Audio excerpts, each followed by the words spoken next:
The salt spray stung her face as Rebecca Torres stood at the edge of the cliff, staring at the lighthouse that everyone said would be her ruin. They called it cursed, haunted, worthless. But hidden inside its foundation was a secret worth $520 million that would change everything she thought she knew about survival, sacrifice, and second chances.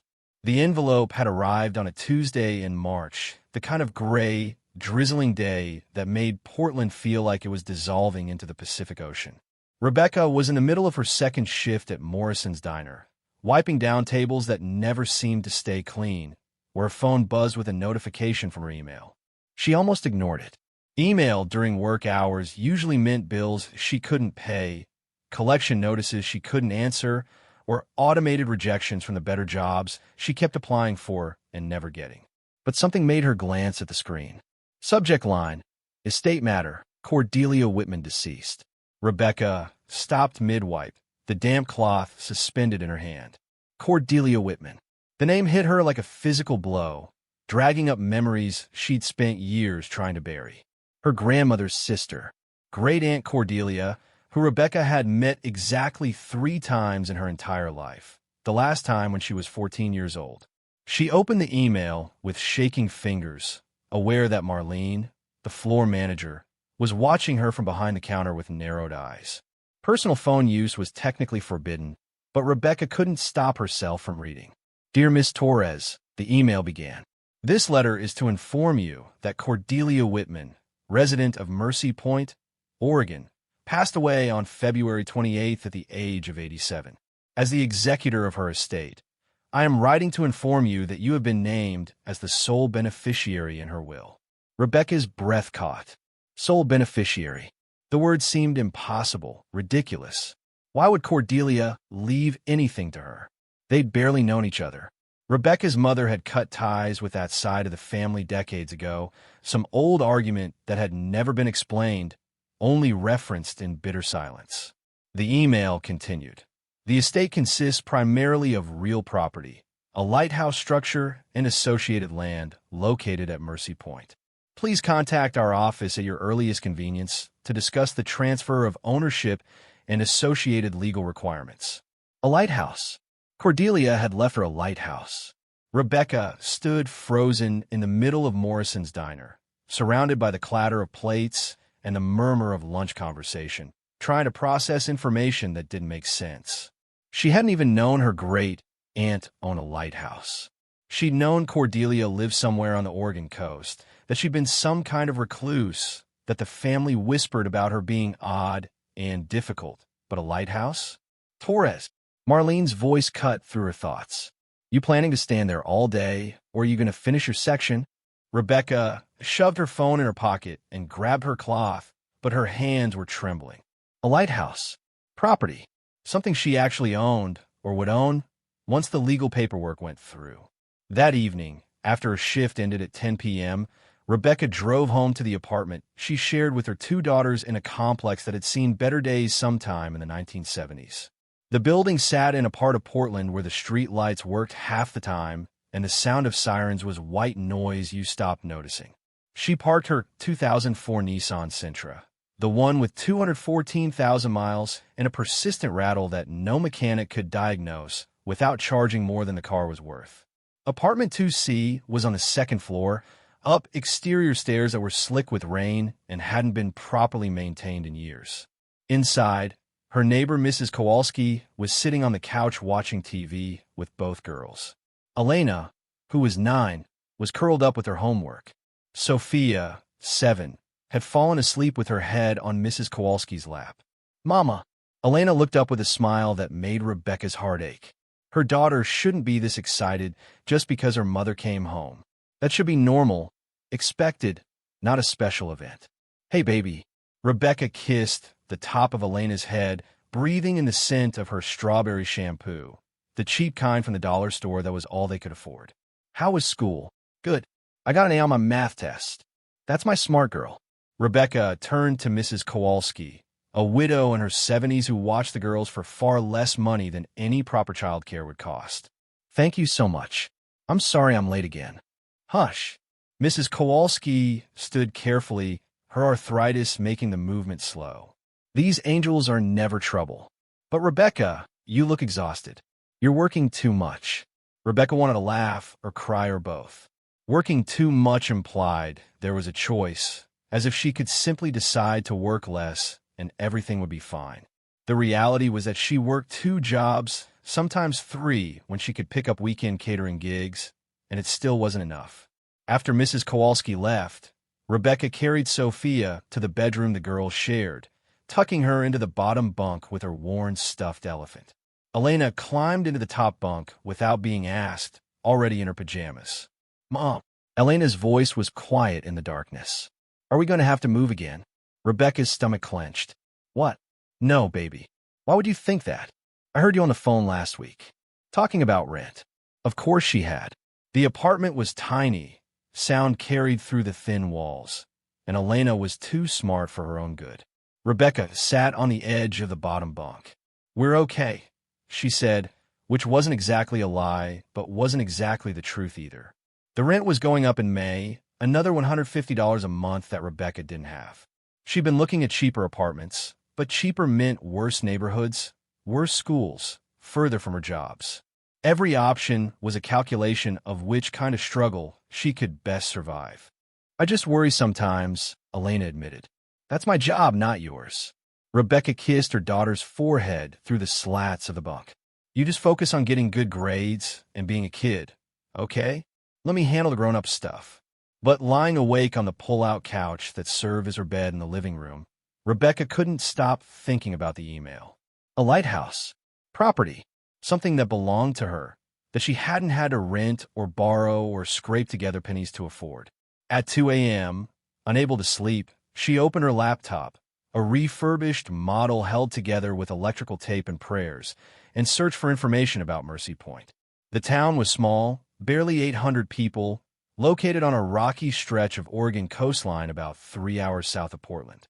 The lighthouse had been built in 1889, automated in 1963, and decommissioned in 1994.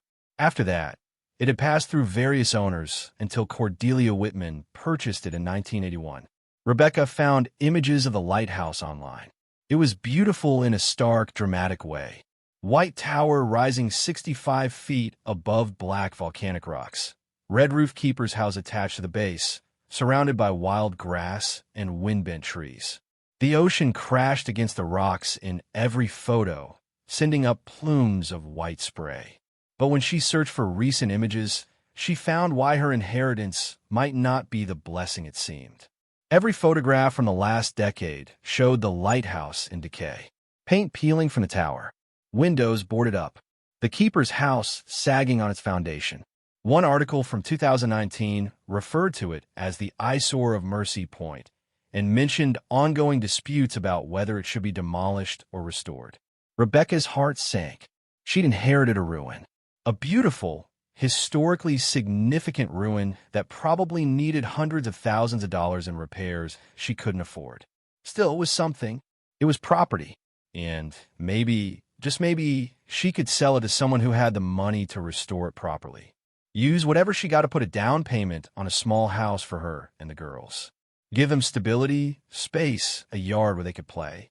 The next day, Rebecca called the lawyer whose name was on the email. Jonathan Price answered on the second ring, his voice friendly but professional. "Miss Torres, thank you for calling. I'm very sorry for your loss." "Thank you." Rebecca felt like a fraud accepting condolences for a woman she barely knew. "I have to be honest. I'm surprised Aunt Cordelia left me anything. We weren't close." "Yes, she mentioned that in our conversations. Said she hadn't been good at maintaining family connections, but that she remembered you fondly from when you were a child. She wanted you to have the lighthouse." Rebecca looked around her cramped apartment at the water-stained ceiling, the heating vent that hadn't worked all winter, the stack of bills on the kitchen counter. "Can I ask what the property is worth? I mean, I saw pictures online. It looks like it needs a lot of work." There was a pause. "The structure itself is in poor condition, yes. However, the land is valuable.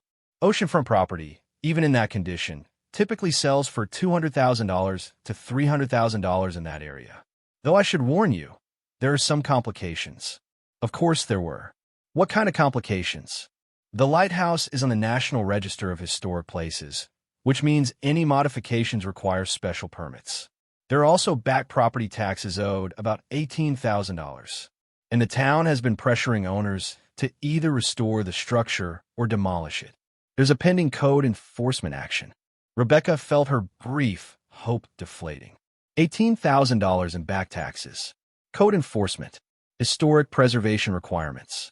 This wasn't a gift, it was a liability. What happens if I can't pay the taxes? She asked quietly. The county could seize the property and sell it at auction. But Miss Torres, your aunt left you something else. A letter.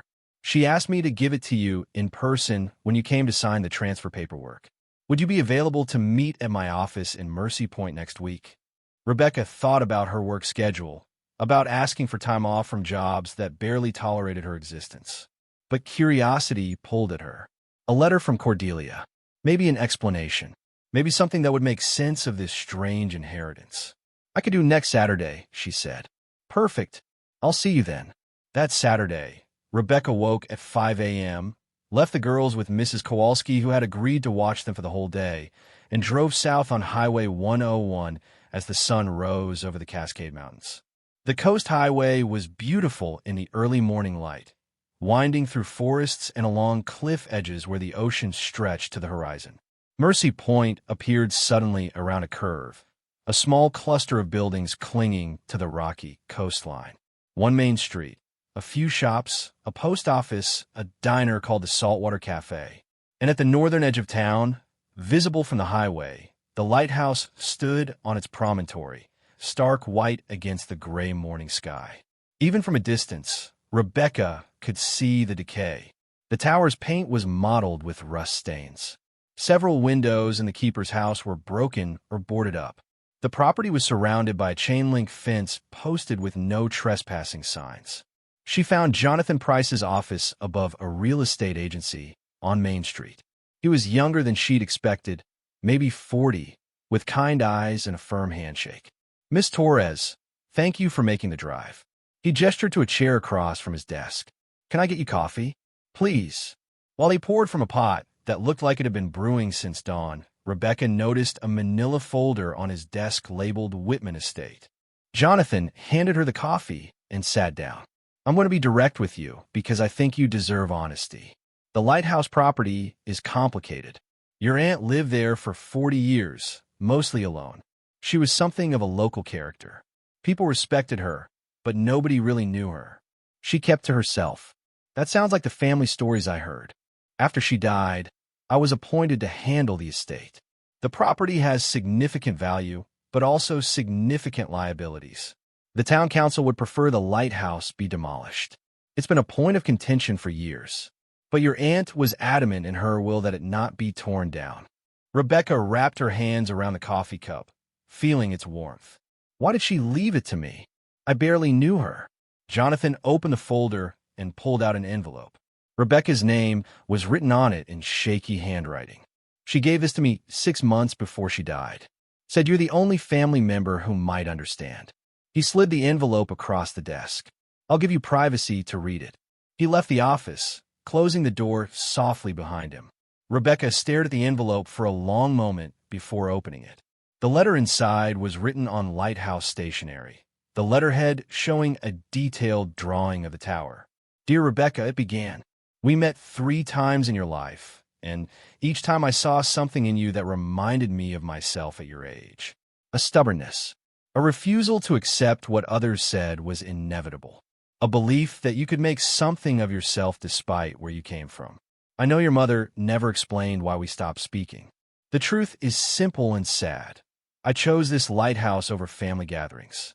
I chose solitude over compromise. I built a life here that made sense to me, but looked like failure to everyone else.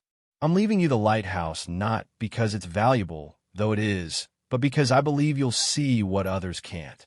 This place looks broken from the outside. People will tell you to tear it down, sell the land, take the money, and run. They told me the same thing for 40 years. But some things are worth saving even when everyone else thinks they're worthless. Some structures hold more than just their bricks and mortar. They hold stories, possibilities, potential. If you choose to sell, I won't judge you from wherever I end up. But if you choose to look deeper, if you take the time to really see what I've left you, you might find more than you expect. The Lighthouse has kept my secrets for 4 decades. I hope it will share them with you. With love and hope, Cordelia. Rebecca read the letter 3 times, trying to decode its meaning. Secrets? What kind of secrets could a lighthouse hold? Jonathan returned after a discreet knock. Everything all right? I don't know. Rebecca showed him the letter. Do you know what she means by this? About secrets? He read it carefully, his expression thoughtful. Your aunt was an unusual woman, very private. The lighthouse was her sanctuary. She rarely let anyone inside, not even for repairs. When she got sick last year and finally agreed to hospice care, she was adamant that certain areas of the property remain locked. Which areas? The tower itself. And there's a basement beneath the keeper's house that she kept sealed. The hospice workers respected her wishes. Rebecca felt a chill that had nothing to do with the temperature. A sealed basement. A tower no one was allowed to enter. And now, this letter about secrets worth finding. Can I see it? She asked. The lighthouse. Of course. You own it now. I have the keys right here. Jonathan pulled a key ring from his desk drawer. Though I should warn you, the structure isn't safe. The floors in the keeper's house are rotting in places. The tower stairs are unstable. You should be very careful. Rebecca took the keys, feeling their weight in her palm. Old brass keys, worn smooth by decades of use. When can I go? Whenever you're ready. The property is yours as of today. You just need to sign the transfer documents. 30 minutes later, Rebecca drove her Nissan up the narrow access road to the lighthouse, a rutted path that hadn't been maintained in years. The fence gate was padlocked, but one of Cordelia's keys opened it. She drove through and parked in an overgrown clearing that had once been a proper driveway. Up close, the lighthouse looked worse than it had from a distance. The white paint was so weathered it had turned gray in places. The red roof of the keeper's house was missing shingles. The windows that weren't boarded were filmed with salt residue and grime. A weather vane on top of the tower hung at a broken angle, creaking in the wind. But even in decay, it was magnificent. The tower rose straight and true, its architectural lines clean and purposeful. The keeper's house, despite its sagging porch and peeling paint, had good bones. Victorian details in the trim work, a stone foundation that looked solid, a placement on the land that took advantage of the dramatic ocean views. Rebecca walked to the edge of the property where the land fell away to the rocks below. The Pacific Ocean stretched to the horizon, gray-green and restless. Waves crashed against the volcanic rocks in explosions of white foam. Seabirds circled overhead, their cries mixing with the wind. She could see why Cordelia had loved this place. It was wild, beautiful, isolated in a way that felt like freedom rather than loneliness. You could breathe out here. You could think, but beautiful views didn't pay property taxes or fix rotting floors. Rebecca turned back to the keeper's house and approached the front door. The porch boards groaned under her weight, but held. She tried several keys before finding the one that opened the lock. The door swung inward with a horror movie creak. Inside, the air was stale and cold.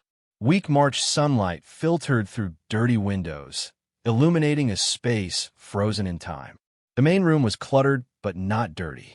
Books lined every wall, stacked on tables, piled on chairs. Maritime history, lighthouse memoirs, oceanography texts, novels, poetry. Cordelia had been a reader. The furniture was old but quality. A leather armchair, worn smooth by use, sat beside a stone fireplace. An oak dining table held more books and what looked like journals. The kitchen area was 1980s vintage, linoleum floors and harvest gold appliances, but everything was tidy, organized. Rebecca moved through the space carefully, testing each floorboard before putting her weight on it. She found Cordelia's bedroom, austere and neat. A bathroom with ancient fixtures but good bones. A second bedroom that had been converted to storage, filled with boxes and old equipment. But she couldn't find access to the basement Jonathan had mentioned. No obvious door, no stairway leading down. She searched for 30 minutes, checking closets and corners, before she noticed something odd in the kitchen. The pantry was built into the corner of the room, but when Rebecca examined it closely, the interior dimensions didn't match the exterior ones. There was at least 3 feet of space unaccounted for. She emptied the pantry shelves, moving cans and boxes and dusty mason jars. At the back wall, hidden behind where the shelves had been, she found seams in the wood paneling. Her fingers traced them, feeling for a catch or latch. Nothing obvious, but when she pressed on a specific panel in a specific spot, something clicked. A section of the wall swung inward, revealing a narrow staircase descending into darkness. Rebecca's heart hammered against her ribs.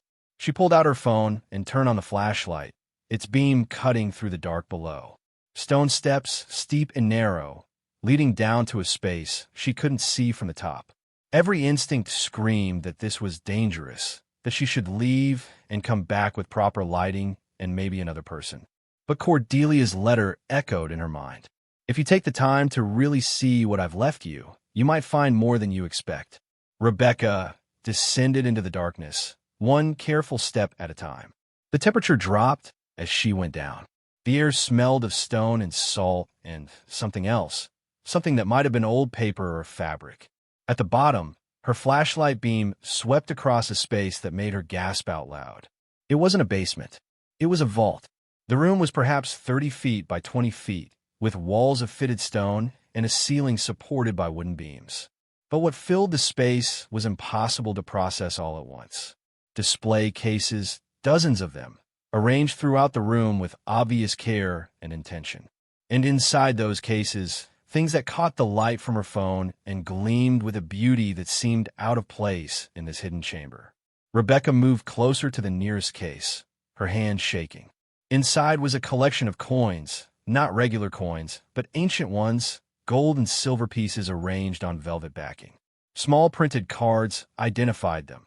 Spanish doubloons circa 1720, recovered from the wreck of the San Jose, near Mercy Point, authenticated by Maritime Archaeological Services, 2003.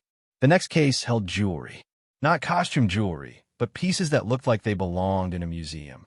Emerald necklaces, diamond bracelets, pearl strands. Each with its own authentication card. Each with a value estimate that made Rebecca's head spin. She moved faster now, her flashlight beam jumping from case to case. Rare stamps in protective sleeves. First edition books in climate-controlled containers. Maritime artifacts, ships' chronometers, sextants, compasses that looked like they'd sailed with Magellan. Paintings in sealed frames, some signed by names Rebecca recognized, even with her limited art knowledge. And at the center of the room, standing like a sentinel, was a safe. Not a modern safe, but an antique, the kind you'd see in old photographs of bank vaults. It was massive, easily 6 feet tall and 4 feet wide, with an ornate door decorated with brass fittings and a combination dial. Rebecca's legs gave out. She sat down hard on the stone floor, her phone light still illuminating the impossible scene before her. This was what Cordelia had meant. This was the secret the Lighthouse had kept for 40 years. Her great-aunt hadn't been a reclusive eccentric living in a decaying lighthouse. She'd been the curator of a hidden collection worth what Rebecca couldn't even begin to calculate. Millions. Tens of millions. Maybe more. The lighthouse everyone said was worthless held a treasure that would change everything. And Rebecca Torres, single mother of 2, who couldn't afford to fix her car or pay her rising rent, now owned every single piece of it. If she could figure out what to do with it. If she could keep it safe. If she could protect it from the people who would inevitably come for it once they found out what she discovered. Rebecca sat in the darkness of that hidden vault, surrounded by more wealth than she'd ever imagined, and felt terror and hope warring in her chest. The phone's flashlight began to dim, the battery warning flashing red. Rebecca scrambled to her feet, suddenly terrified of being trapped in this underground chamber in complete darkness. She took one last sweep with the dying light, trying to memorize the layout, the locations of the cases, the position of that massive safe.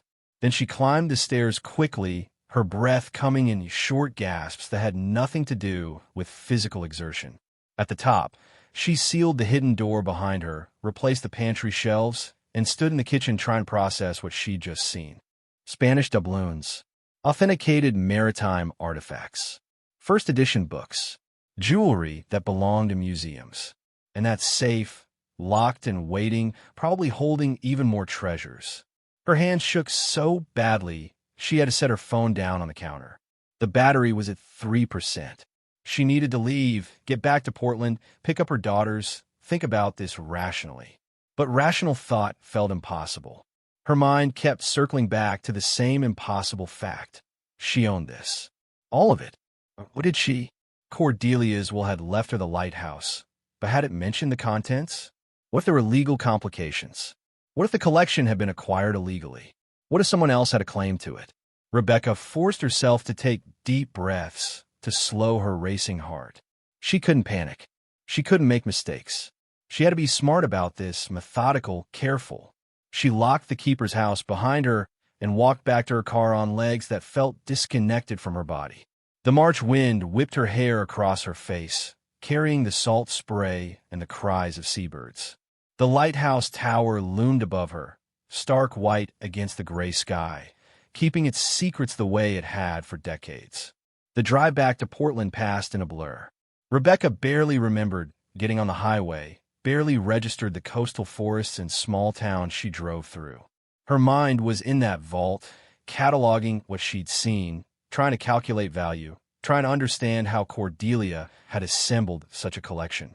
Maritime artifacts recovered from shipwrecks. That made sense for someone living in a lighthouse on the Oregon coast. But the jewelry, the rare books, the paintings? Where had those come from? How had Cordelia afforded them? And why had she hidden them away instead of displaying them, selling them, living off the wealth they represented? Rebecca pulled into her apartment complex just after 6 p.m. Mrs. Kowalski answered her knock immediately, both girls flanking her. "Mama!" Sophia launched herself at Rebecca, wrapping small arms around her waist. "You were gone so long." "I know, baby. I'm sorry." Rebecca hugged both daughters, breathing in their familiar scent, grounding herself in their solid reality. "Thank you so much, Mrs. Kowalski. How much do I owe you?" $20 is fine, dear." The girls were angels as always. The older woman studied Rebecca's face with concern. "Are you all right? You look like you've seen a ghost." Maybe she had. The ghost of Cordelia, still protecting her collection from beyond the grave. The ghost of possibilities Rebecca hadn't dared to imagine until now. "I'm just tired. Long drive." Rebecca pulled a 20 from her wallet, the last cash she had until payday. "Thank you again." After Mrs. Kowalski left, Elena looked at her mother with those two knowing eyes. "Where did you go, Mama?" Rebecca sank onto the couch, suddenly exhausted in a way that went beyond physical tiredness. "I want to see a lighthouse. Remember I told you my great-aunt died? She left it to me. A lighthouse." Sophia's eyes went wide. "Like with a light that goes around and around?" "Yeah, exactly like that. Though the light doesn't work anymore." "Can we see it?" Elena asked. Rebecca thought about the hidden vault, about the treasures locked away beneath the keeper's house, about the complexity and danger of what she discovered. Maybe someday.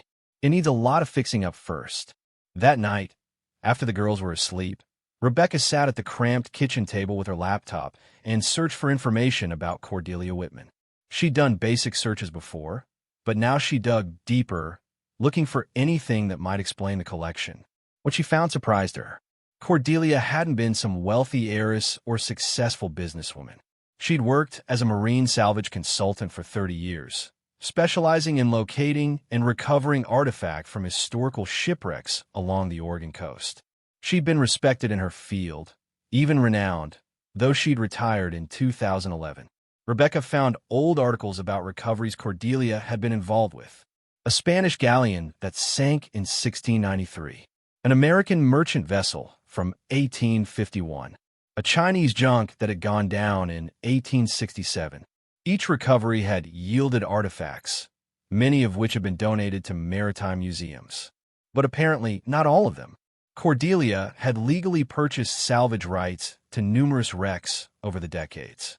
She'd been meticulous about documentation, about following maritime law. And under maritime salvage law, The person who recovered artifact from international waters had clear ownership rights, provided they followed proper procedures. That explained the maritime artifacts, the coins, the ship's instruments. But not the jewelry, the paintings, the rare books. Unless those items had also come from shipwrecks. Passenger vessels carrying wealthy travelers. Merchant ships transporting luxury goods. Privateers with stolen cargo. The ocean had swallowed countless treasures over centuries. Cordelia had spent 4 decades pulling them back up. Rebecca found a forum for maritime archaeology enthusiasts where Cordelia's name appeared in several threads. People spoke of her with respect, sometimes awe. She'd made discoveries that had changed understanding of early Pacific trade routes. She'd recovered items thought lost forever. But she'd also been intensely private about her personal collection, rarely sharing what she kept for herself. One comment from 2016 stuck with Rebecca. Cordelia Whitman probably has one of the most valuable private maritime collections in North America, but good luck ever seeing it. She guards her finds like a dragon guards gold. Rebecca closed the laptop and stared at the water-stained ceiling. A dragon guarding gold. That's exactly what Cordelia had been. And now that responsibility had fallen to Rebecca, who didn't have the first idea how to be a dragon. Sunday morning brought reality crashing back. Rebecca worked the breakfast shift at Morrison's Diner, serving coffee and eggs to truckers and families while her mind churned with impossible thoughts. Her tips were good, $73, which felt like a fortune and also like nothing at all when she thought about the wealth sitting in a Lighthouse vault 3 hours away. Monday, she called Jonathan Price from her car during her lunch break. "I went to the Lighthouse," she said without preamble. "I found what Cordelia left me. The collection." It was a long pause. "Ah, so you found the vault. You knew." "I suspected." Cordelia was very specific in her instructions about certain areas of the property being off-limits. And she mentioned in her will that she was leaving you her life's work, which I assumed meant more than just the building. Jonathan's voice was careful. "Rebecca, what exactly did you find?" She described it as best she could. The display cases, the artifacts, the safe she hadn't opened. As she talked, she heard Jonathan's breathing change, becoming faster, more excited. "Do you have any idea of the value?" he asked when she finished. "No. I saw some authentication card with estimates, but I couldn't process all of it. It's overwhelming." "I imagine it is." "Rebecca, this changes everything. The property isn't just valuable for the land anymore. If Cordelia's collection is as extensive as you're describing, we're talking about potentially hundreds of millions of dollars in assets." Rebecca's grip tightened on her phone. Hundreds of millions. Maritime artifacts from authenticated shipwrecks, especially Spanish colonial period pieces, can sell for extraordinary amounts. A single gold doubloon in good condition might be worth $5,000 to $10,000. If she had dozens or hundreds of them. He trailed off. "We need to document everything properly. Get professional appraisals. And Rebecca, we need to do this very carefully and very quietly." "Why quietly?" "Because the moment word gets out about this, you're going to have problems. Treasure hunters, thieves, legal challenges from people claiming ownership rights to shipwreck artifacts. Maritime law is complex, and there are always people looking to challenge salvage claims. Not to mention the IRS will want estate taxes assessed on the full value." Rebecca felt her brief hope deflating. Of course there would be complications. Of course it wouldn't be as simple as finding treasure and using it to transform her life. "What do I do?" she asked, hearing the desperation in her own voice. "First, secure the property. Get better locks, maybe a security system. Second, don't tell anyone what you found, not family, not friends, no one. Third, let me start quietly reaching out to experts I trust, people who can help us document and value the collection discreetly. And fourth, start thinking about what you want to do with it." "What do you mean? Do you want to sell the collection? Keep it? Donate it to museums?" There are different legal and tax implications for each option. But that's a decision you don't have to make immediately. First, we need to understand exactly what you have. After the call ended, Rebecca sat in her car in the Morrison's Diner parking lot, watching the minutes tick away on her lunch break. Hundreds of millions of dollars. More money than she could comprehend. Enough to solve every problem she'd ever had, to give her daughters everything they deserved, to never worry about rent or groceries or medical bills again. But also, apparently, enough to bring trouble she couldn't predict or control. That evening, Rebecca searched online for security systems she could afford and install herself. The cheapest options were still more than she had, but she put them on a credit card that was already close to maxed out. If the collection was really worth what Jonathan suggested, she could pay off the credit card eventually. She hoped. The security system arrived on Wednesday. On Saturday, Rebecca made the drive back to Mercy Point, leaving the girls with Mrs. Kowalski again and promising to be back before dark. At the Lighthouse, she spent 4 hours installing motion sensor cameras around the property and inside the keeper's house. She changed all the locks, upgraded them to heavy-duty deadbolts that couldn't be easily picked. She reinforced the hidden door to the vault with additional bracing she bought at a hardware store in town. It wasn't professional-grade security, but it was better than nothing. And more importantly, the cameras would alert her phone if anyone approached the property. At least she'd know if someone tried to break in. While she worked, Rebecca noticed something she'd missed on her first visit. Fog was rolling in from the ocean, thick and gray, moving across the rocky promontory like a living thing. And as it moved past the lighthouse, swirling around the tower, it seemed to form shapes, patterns that almost looked deliberate. One moment, the fog seemed to take on the outline of a woman standing near the edge of the cliff. The next moment, it was just fog again, shapeless and normal. Rebecca shook her head. She was seeing things, letting stress and exhaustion play tricks on her mind. But she understood now why the locals might think the lighthouse was haunted. There was something eerie about the way the fog moved here, the way it seemed to cling to the structure, the way it caught the light. Before she left, Rebecca descended into the vault again, this time with a proper flashlight and her phone fully charged. She moved systematically through the room, photographing each display case, each authentication card, each piece she could see clearly through the glass. The Spanish doubloons were arranged in chronological order, spanning nearly 2 centuries. The earliest were from 1650s, the latest from the early 1800s. Rough counts suggested maybe 300 individual coins. The jewelry collection filled 6 cases.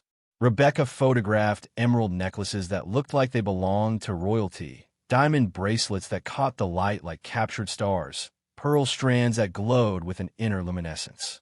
Each piece had an authentication card explaining its origin, recovered from the wreck of the Lady Catherine, 1789, or salvaged from the merchant vessel Golden Promise, 1823. The rare books occupied an entire wall, climate-controlled cases protecting first editions and historical manuscripts. Rebecca saw titles she recognized: Moby Dick First Edition, 1851, 2 years before the mast, 1840, and dozens she didn't. Each one carefully preserved, cataloged, valued. The paintings were fewer, but extraordinary. Seascapes by maritime artists, portraits of ship captains and their families, historical scenes of naval battles. The signatures meant nothing to Rebecca, but the quality was obvious even to her untrained eye. These were museum-quality pieces. And then there was the safe. Rebecca stood in front of it for a long time, studying the combination dial, the ornate brass fittings, the sheer size of it. What had Cordelia kept locked away that was more valuable or more sensitive than everything else in the vault? She tried the obvious combinations: Cordelia's birthday, the year the lighthouse was built, random sequences. Nothing worked. The safe remained sealed, its secrets protected. Rebecca photographed it from every angle, noted the manufacturer's plate, Mosler Safe Company, Cincinnati, 1891, and added it to her growing documentation. Eventually, she'd need a professional to open it, but not yet. Not until she understood more about what she was dealing with. By the time she finished photographing and documenting, 3 hours had passed. Her phone was full of images, her notebook full of observations. She locked the vault, sealed the hidden door, restored the pantry to its original appearance, and left the lighthouse with the feeling of leaving something precious and vulnerable behind. The drive back to Portland felt longer than usual. Rebecca's mind was spinning with numbers, possibilities, complications. She'd counted roughly 300 gold coins that might be worth $5,000 to $10,000 each. That was $1.50 to $3 million just in the coins. The jewelry, the paintings, the books, the maritime instruments. If each category was worth even a few million, the total collection could easily exceed Jonathan's estimate of hundreds of millions. And that was before opening the safe, which almost certainly contained the most valuable items Cordelia had wanted to protect most carefully. Rebecca thought about her apartment with its water-stained ceiling and broken heating, about working double shifts at Morrison's diner for tips that barely covered gas, about Elena's worried questions about money, and Sophia's worn stuffed elephant that couldn't be replaced because new stuffed animals weren't in the budget. She thought about what $520 million, if that's what the collection was actually worth, could do, not just for her and her daughters, but for other people struggling the way she struggled, for the single mothers working multiple jobs, for the families one emergency away from homelessness, for the kids who deserved better than dollar store toys and mac and cheese 5 nights a week. But first, she had to figure out how to protect it, how to claim it legally, how to navigate the complexity without losing everything to legal fees or government seizures or thieves who would inevitably come once word got out.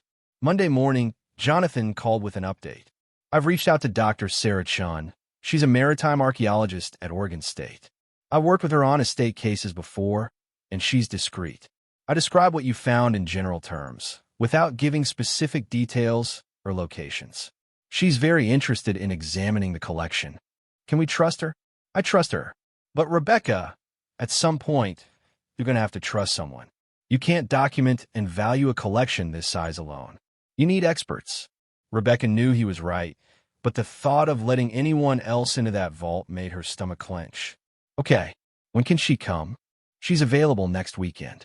I told her we'd compensate her for her time and discretion. How much? $2,000 for a preliminary assessment. Rebecca did the math in her head. She had maybe $400 in her checking account after paying rent. Her credit cards were maxed.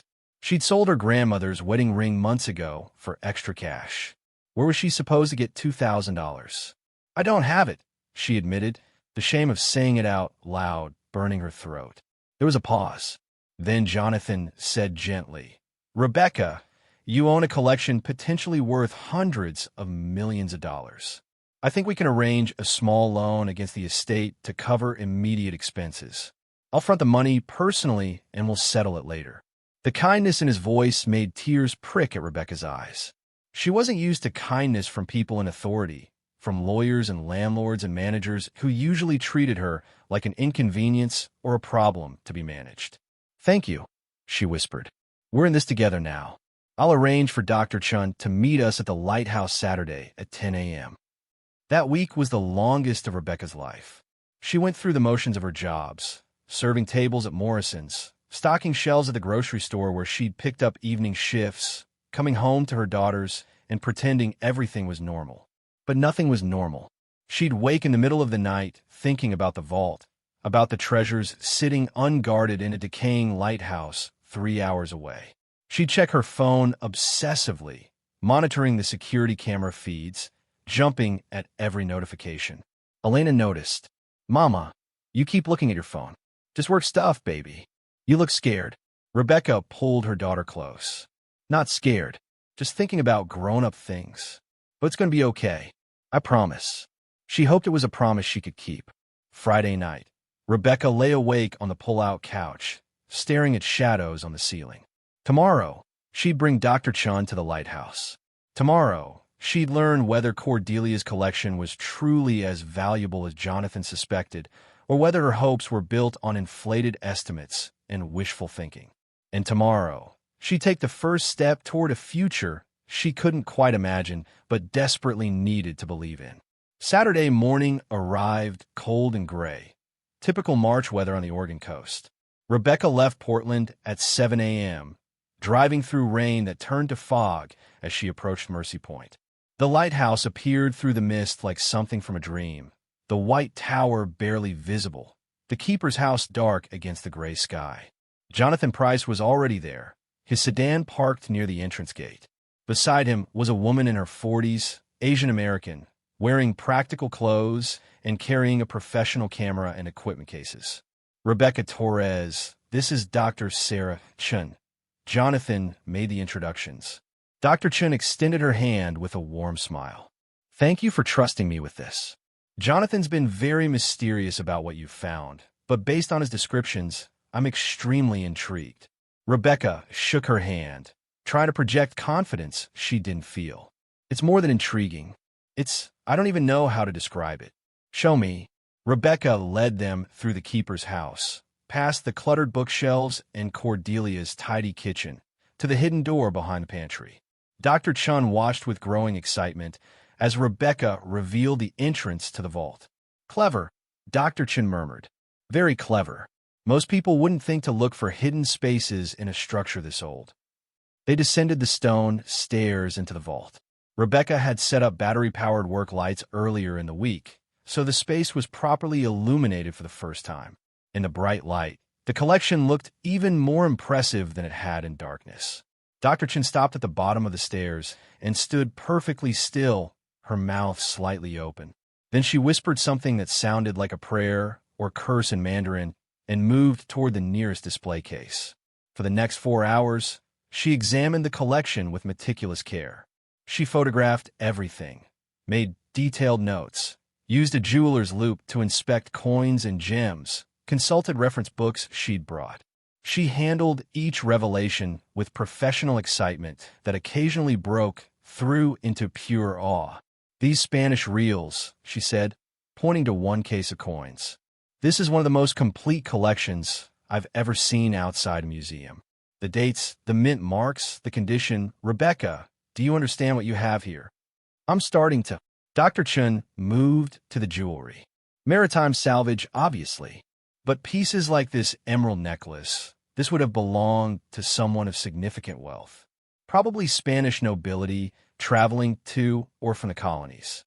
And this diamond bracelet, the setting is characteristic of late 18th century French design. My guess is it went down on a privateer or merchant vessel. She examined the paintings next, taking so many photographs that her camera's memory card filled up and she had to switch to a backup. The maritime art collection alone is extraordinary. These seascapes, this is a Winslow Homer. This is an original. Winslow. Homer.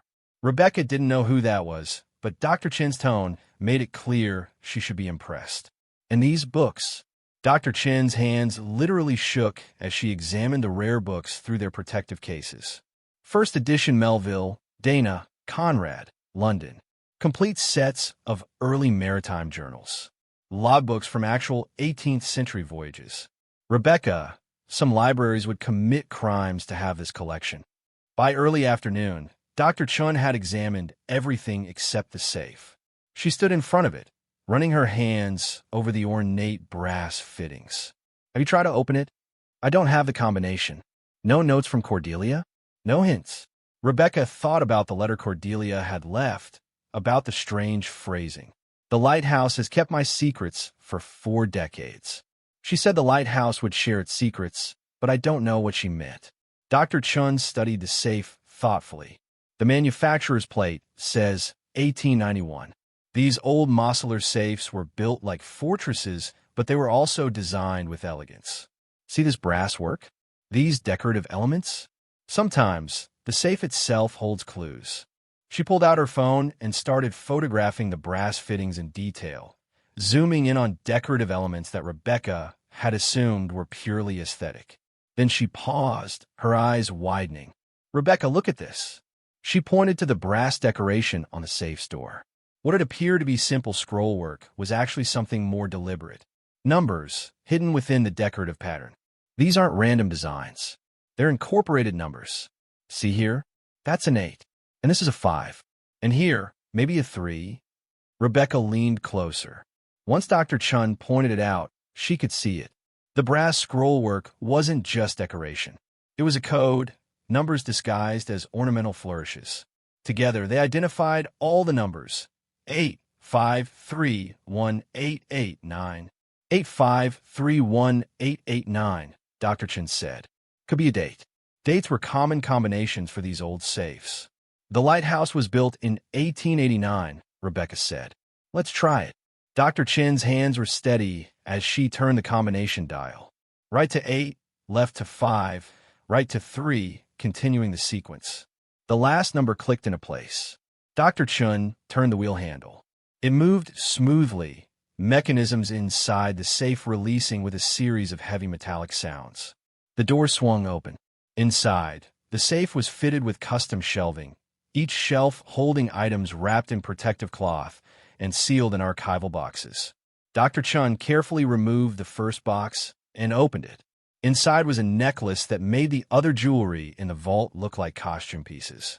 Diamonds and sapphires arranged in a pattern that caught the light and threw it back in rainbow prisms. The setting was platinum, the craftsmanship extraordinary. The card beneath it read, "The Heart of the Pacific, commissioned 1890 for Empress of the Pearl, passenger vessel. Lost in 1891 shipwreck off Mercy Point. Recovered 1995. Estimated value, $45 million. Only known surviving piece from the collection commissioned for railroad magnate Charles Pemberton's daughter." Dr. Chin set the box down with shaking hands. $45 million. For one necklace. The next box contained a pocket watch, gold, with intricate mechanical complications visible through a crystal face. The card read, "Abraham Lincoln's personal pocket watch, lost during voyage to Oregon Territory, 1865. Authenticated by Lincoln Presidential Library. Value, $15 million. Box after box revealed treasures of increasing significance. A jade Buddha recovered from a Chinese merchant junk, 1867, valued at $8 million. A collection of uncut diamonds from a privateer's cargo, 1803, total value $23 million. A navigation instrument used by Captain James Cook on his third Pacific voyage, value priceless, historically significant beyond monetary worth. Dr. Chan worked through each item systematically, but Rebecca could see the professional composure cracking. This wasn't just a significant maritime collection. This was one of the most valuable private collections in existence. At the bottom of the safe, they found something different. A leather portfolio, similar to the one Cordelia had left on top of the safe. Inside were documents, appraisals, authentication certificates, and a handwritten letter. Rebecca opened the letter with trembling hands. "To the finder of my life's work," it began. "If you've made it this far, you understand what I've spent 40 years assembling. This collection represents every major shipwreck I investigated along the Oregon coast. Every piece legally salvaged, properly documented, authenticated by the best experts in their fields. I could have sold it. God knows I had offers. Museums, private collectors, treasure hunters who would have paid millions for even a fraction of what I found. But I couldn't bring myself to scatter it. Each piece is connected to the others, part of a larger story about the Pacific trade routes, about the ships that traveled these waters, about the people who lived and died on the ocean. I'm leaving this to you, Rebecca, because I believe you'll see what I saw. That some things are worth more than money. That stories matter. That history deserves to be preserved and shared, not locked away or sold to the highest bidder. The total value of this collection, as of my last appraisal in 2022, is estimated at $520 million. That number will mean different things to different people. To treasure hunters, it's a fortune to seize. To museums, it's a collection to acquire. To the government, it's an estate to tax. But to me, it was always a responsibility. A trust one accepted when I pulled these items from the ocean floor and decided they deserved better than to rot in the deep. Now that trust passes to you. What you do with it is your choice. But I hope you'll think about what these pieces represent, not just their monetary value, but their historical significance, their connection to stories we need to remember. The Lighthouse has been my sanctuary, my gallery, my home. I hope it can be something meaningful to you too, whether you keep the collection or find other ways to honor what it represents. With hope for the future, Cordelia. Rebecca folded the letter carefully, tears blurring her vision. $520 million. The number was so large it didn't feel real. It felt like a fictional amount, a lottery jackpot, something that happened to other people in news stories, not to exhausted single mothers working double shifts at diners. Dr. Chun was cataloging the safe's contents, her professional training kicking in even as she occasionally stopped to stare in disbelief at particularly significant pieces. Jonathan Price, who had been quietly observing from the stairs, finally descended fully into the vault. "I need to sit down," he said, finding a clear spot on the floor and lowering himself carefully. "Rebecca, I've handled estate law for 20 years. I've never seen anything remotely like this." "What do I do?" Rebecca asked, her voice small in the stone chamber. "How do I even begin to handle something like this?" Dr. Chun looked up from her notes. "First, we finish documenting everything. Then we need to secure this collection properly. This vault is good, but not adequate for something of this value. We need climate control, security systems, insurance. And we need to do it all quietly before word gets out." "Insurance?" Rebecca laughed, a slightly hysterical edge to it. "How do you insure $520 million worth of treasure?" "Very carefully," Jonathan said, "and very expensively." "Rebecca, we need to talk about immediate next steps. Estate taxes, property taxes, legal protection. You're going to need resources you don't currently have. We might need to sell one or two smaller pieces quickly to fund the protection of the rest." The thought of selling even one coin felt like betrayal of Cordelia's trust. But Rebecca also understood reality. She had maybe $200 in her checking account.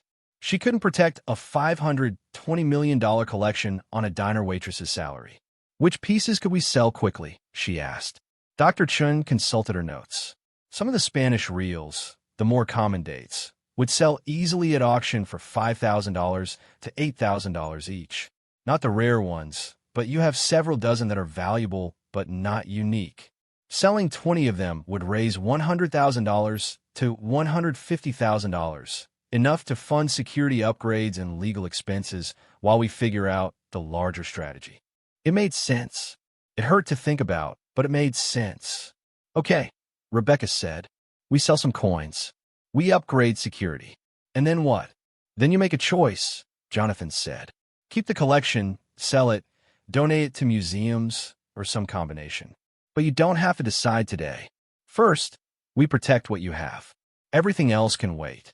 They left the vault as afternoon shadows stretched across the property. Dr. Chin promised to have a full inventory and preliminary appraisal completed within a week. Jonathan began making calls to security companies and insurance brokers who specialized in high-value collections. And Rebecca stood on the cliff edge, watching fog roll in from the Pacific, and try to comprehend how her life had changed in the space of one March afternoon. The fog moved around her, thick and gray, swirling in patterns that almost looked deliberate. For a moment, just a moment, Rebecca thought she saw the outline of a woman standing beside her, looking out at the ocean. A woman who might have been Cordelia, or might have been a trick of light and mist and exhausted imagination. "Thank you," Rebecca whispered to the fog, to the ghost, to the lighthouse itself. "I'll try to do right by this. I promise I'll try." The fog swirled and dissipated. The moment passed, but Rebecca felt something settle in her chest, a sense of purpose that had been missing from her life for as long as she could remember. She'd spent years just surviving, just getting through each day, each shift, each bill. But now she had something more than survival ahead of her. She had a responsibility to something larger than herself. A collection worth $520 million, yes, but also a story worth telling, a history worth preserving, a trust worth honoring. The lighthouse stood behind her, stark white against the darkening sky.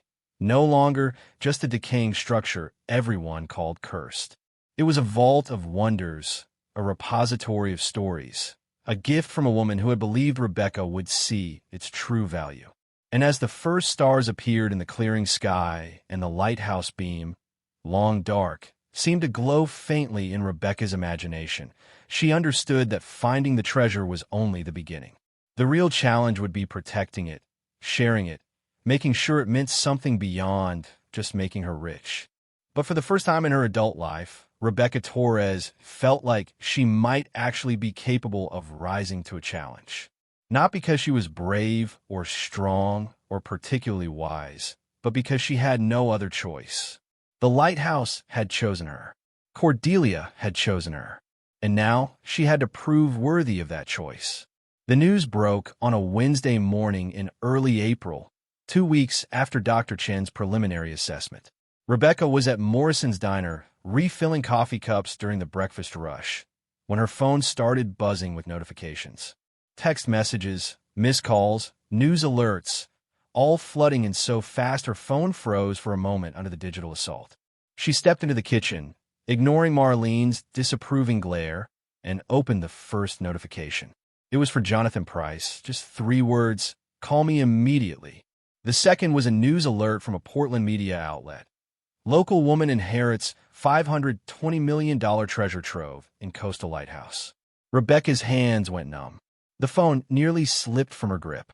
"No," she whispered. "No, no, no." She called Jonathan with shaking fingers.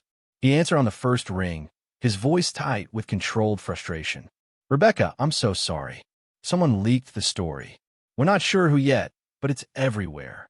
Local news, national wire services, it's spreading fast." "How?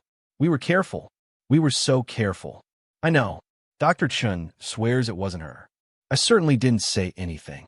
It could have been someone at the insurance company, or a county clerk who processed paperwork, or even someone who saw us at the Lighthouse and got curious." He paused. "It doesn't matter how right now. What matters is that you're about to be under siege." He wasn't exaggerating. By noon, 3 news vans had found their way to Rebecca's apartment complex. Reporters camped outside her door, shouting questions through the thin walls. "Miss Torres, can you confirm the reports about the Lighthouse treasure? What do you plan to do with $520 million? Is it true the collection includes artifacts from Spanish shipwrecks?" Rebecca called in sick to her evening shift, locked the doors, pulled the blinds, and tried to shield her daughters from the chaos outside. But Elena and Sophia knew something was wrong. They could hear the reporters, see their mother's panic. "Mama, why are all those people here?" Sophia asked, her stuffed elephant clutched tight against her chest. Rebecca pulled both girls close, sitting on the floor with her back against the couch, because even sitting felt too exposed, too vulnerable. "Remember the lighthouse I told you about? The one my aunt left me?" They nodded. "Well, it turns out there were some valuable things inside. Really valuable. And now people want to know about them. Like treasure." Elena's eyes were wide behind her glasses. "Sort of like treasure, yes. Are we rich now?" Sophia asked with the blunt directness of a 7-year-old. Rebecca didn't know how to answer. Were they rich? Technically, yes. She owned a collection valued at $520 million. But she couldn't access that money without selling pieces, couldn't protect what she had without spending money she didn't have, couldn't even leave her apartment without facing a wall of cameras and questions. "It's complicated," she said finally. "We're going to be okay, but things are going to be different for a while. Confusing and maybe scary. But we're going to be okay." She hoped it was true. Mrs. Kowalski knocked on the door around 3 p.m., her voice concerned and slightly frightened. "Rebecca, those reporters have been asking me questions about you. I told them to go away, but they're persistent." Rebecca opened the door, just enough to let the older woman inside, quickly closing it against the surge of shouted questions from the hallway. "Thank you for not talking to them." Mrs. Kowalski hugged her fiercely. "Baby girl, what is happening? Is it true what they're saying? About millions of dollars?" Rebecca nodded, too tired to maintain the fiction anymore. "It's true. My aunt left me a collection of artifacts she'd recovered from shipwrecks over 40 years. It's worth more money than I can understand." "Oh, my sweet lord." Mrs. Kowalski sat heavily on the couch. "What are you going to do?" "I don't know. Jonathan, my lawyer, says I need to leave. Go somewhere they can't find me while we figure out how to handle this. But I can't afford a hotel, and I can't miss work, and I can't pull the girls out of school in the middle of the semester." Mrs. Kowalski was quiet for a moment, thinking. Then she said, "My sister has a cabin in the mountains, near Mount Hood.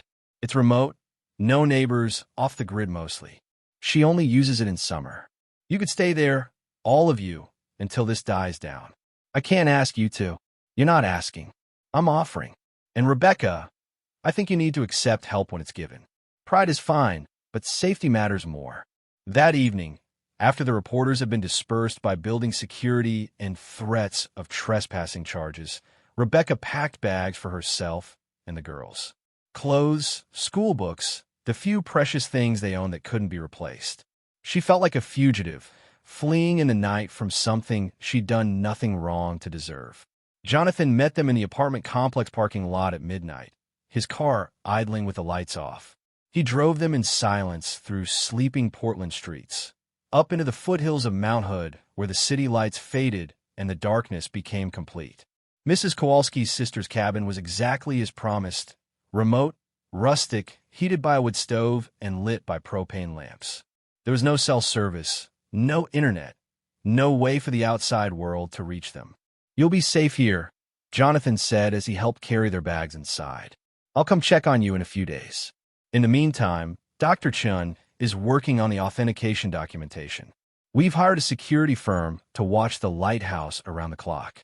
And I'm consulting with the state attorneys about the best way to structure ownership to protect you from legal challenges." Legal challenges? Rebecca's stomach clenched. Who would challenge me? Anyone who thinks they have a claim. Distant relatives, the state of Oregon, the federal government wanting unpaid taxes on Cordelia's salvage operations, treasure hunters claiming they had rights to the wrecks she explored. He saw her face and softened his tone. "Rebecca, we knew this would be complicated. We just didn't expect it to go public so fast." After he left, Rebecca stood in the cabin's main room, looking at her daughters asleep in the loft, and felt the weight of everything crushing down on her shoulders. 2 weeks ago, she'd been an anonymous waitress, struggling but invisible. Now she was national news, the target of attention she'd never wanted, the owner of wealth she didn't know how to protect. Outside, the mountain forest was silent and dark. No reporters, no cameras, no shouted questions. Just the whisper of wind through Douglas fir and the distant sound of a creek running over stones.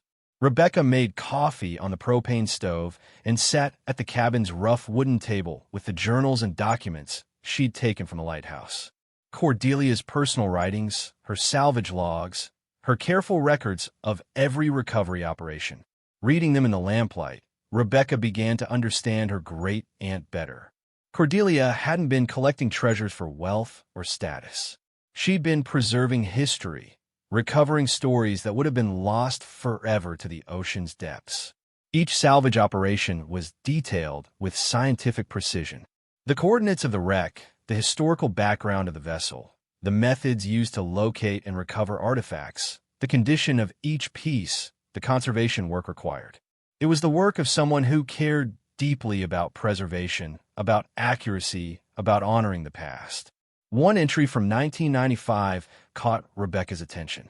It described the recovery of the Heart of the Pacific necklace, the $45 million piece that had been in the safe. "Today we recovered the Pemberton necklace from the wreck of the Empress of the Pearl," Cordelia had written. It was in a watertight case in what remained of the first-class cabin area. The ship went down in a storm in 1891, just 2 years after the lighthouse was built. Locals say the lighthouse keeper watched it happen, saw the ship break apart on the rocks, heard the screams of passengers and crew, but couldn't do anything to save them. 83 people died that night. The necklace was commissioned by Charles Pemberton for his daughter's 16th birthday. She was on the ship, traveling to San Francisco to begin her life in society. Her body was never recovered. When I hold this necklace, I don't see $45 million. I see a father's love turned into diamonds and sapphires. I see a girl who never got to wear it, never got to live the life it symbolized. I see 83 stories that ended in cold water and darkness. This isn't treasure. It's a memorial, and I will protect it until I find the right way to honor what it represents. Rebecca closed the journal, tears streaming down her face. She understood now why Cordelia had never sold the collection. It wasn't about the money. It was about the stories, the lives, the history that each piece represented. The Spanish coins weren't just gold.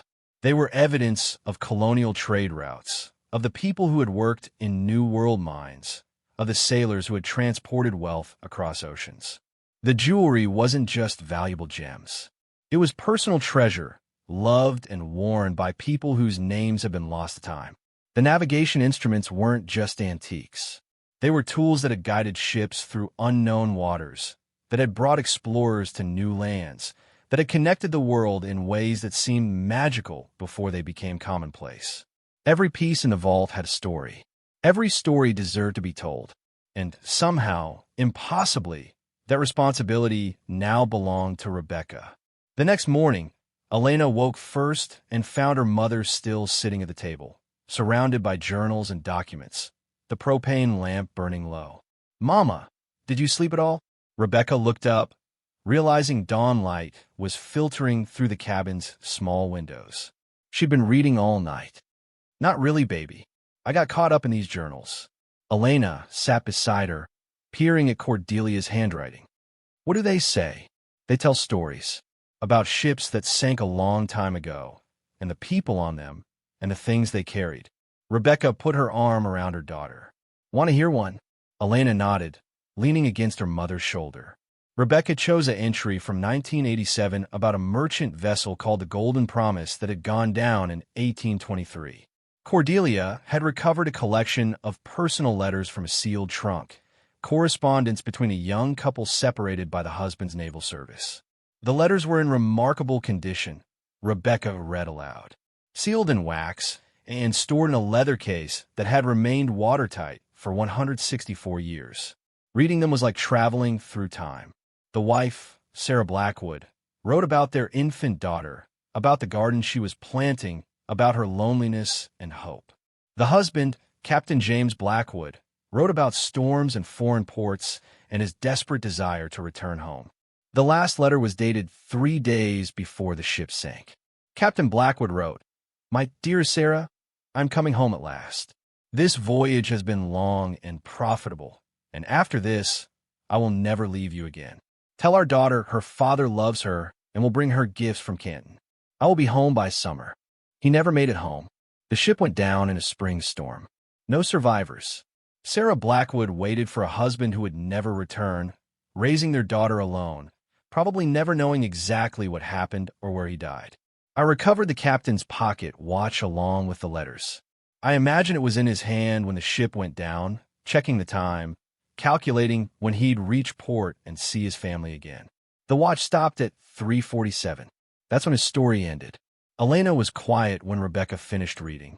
Then she asked, "What happened to Sarah and the daughter?" "I don't know, baby." Cordelia tried to research them, but couldn't find much. They probably lived difficult lives, a widow and a fatherless child in the 1820s. That's sad. It is, but also kind of beautiful that someone found the letters and the watch and saved them. Now we know their names. Now their story isn't completely lost. Sophia climbed down from the loft, rubbing sleep from her eyes. "Are we going to keep all the treasure, Mama?" Rebecca looked at both her daughters, at their expectant faces, at the trust in their eyes. "I don't know what we're going to do yet, but whatever we decide, it won't be about getting rich. It'll be about doing what's right for all these stories. For all the people whose things Aunt Cordelia saved." They spent the next 3 days in the mountain cabin, isolated from the chaos their lives had become.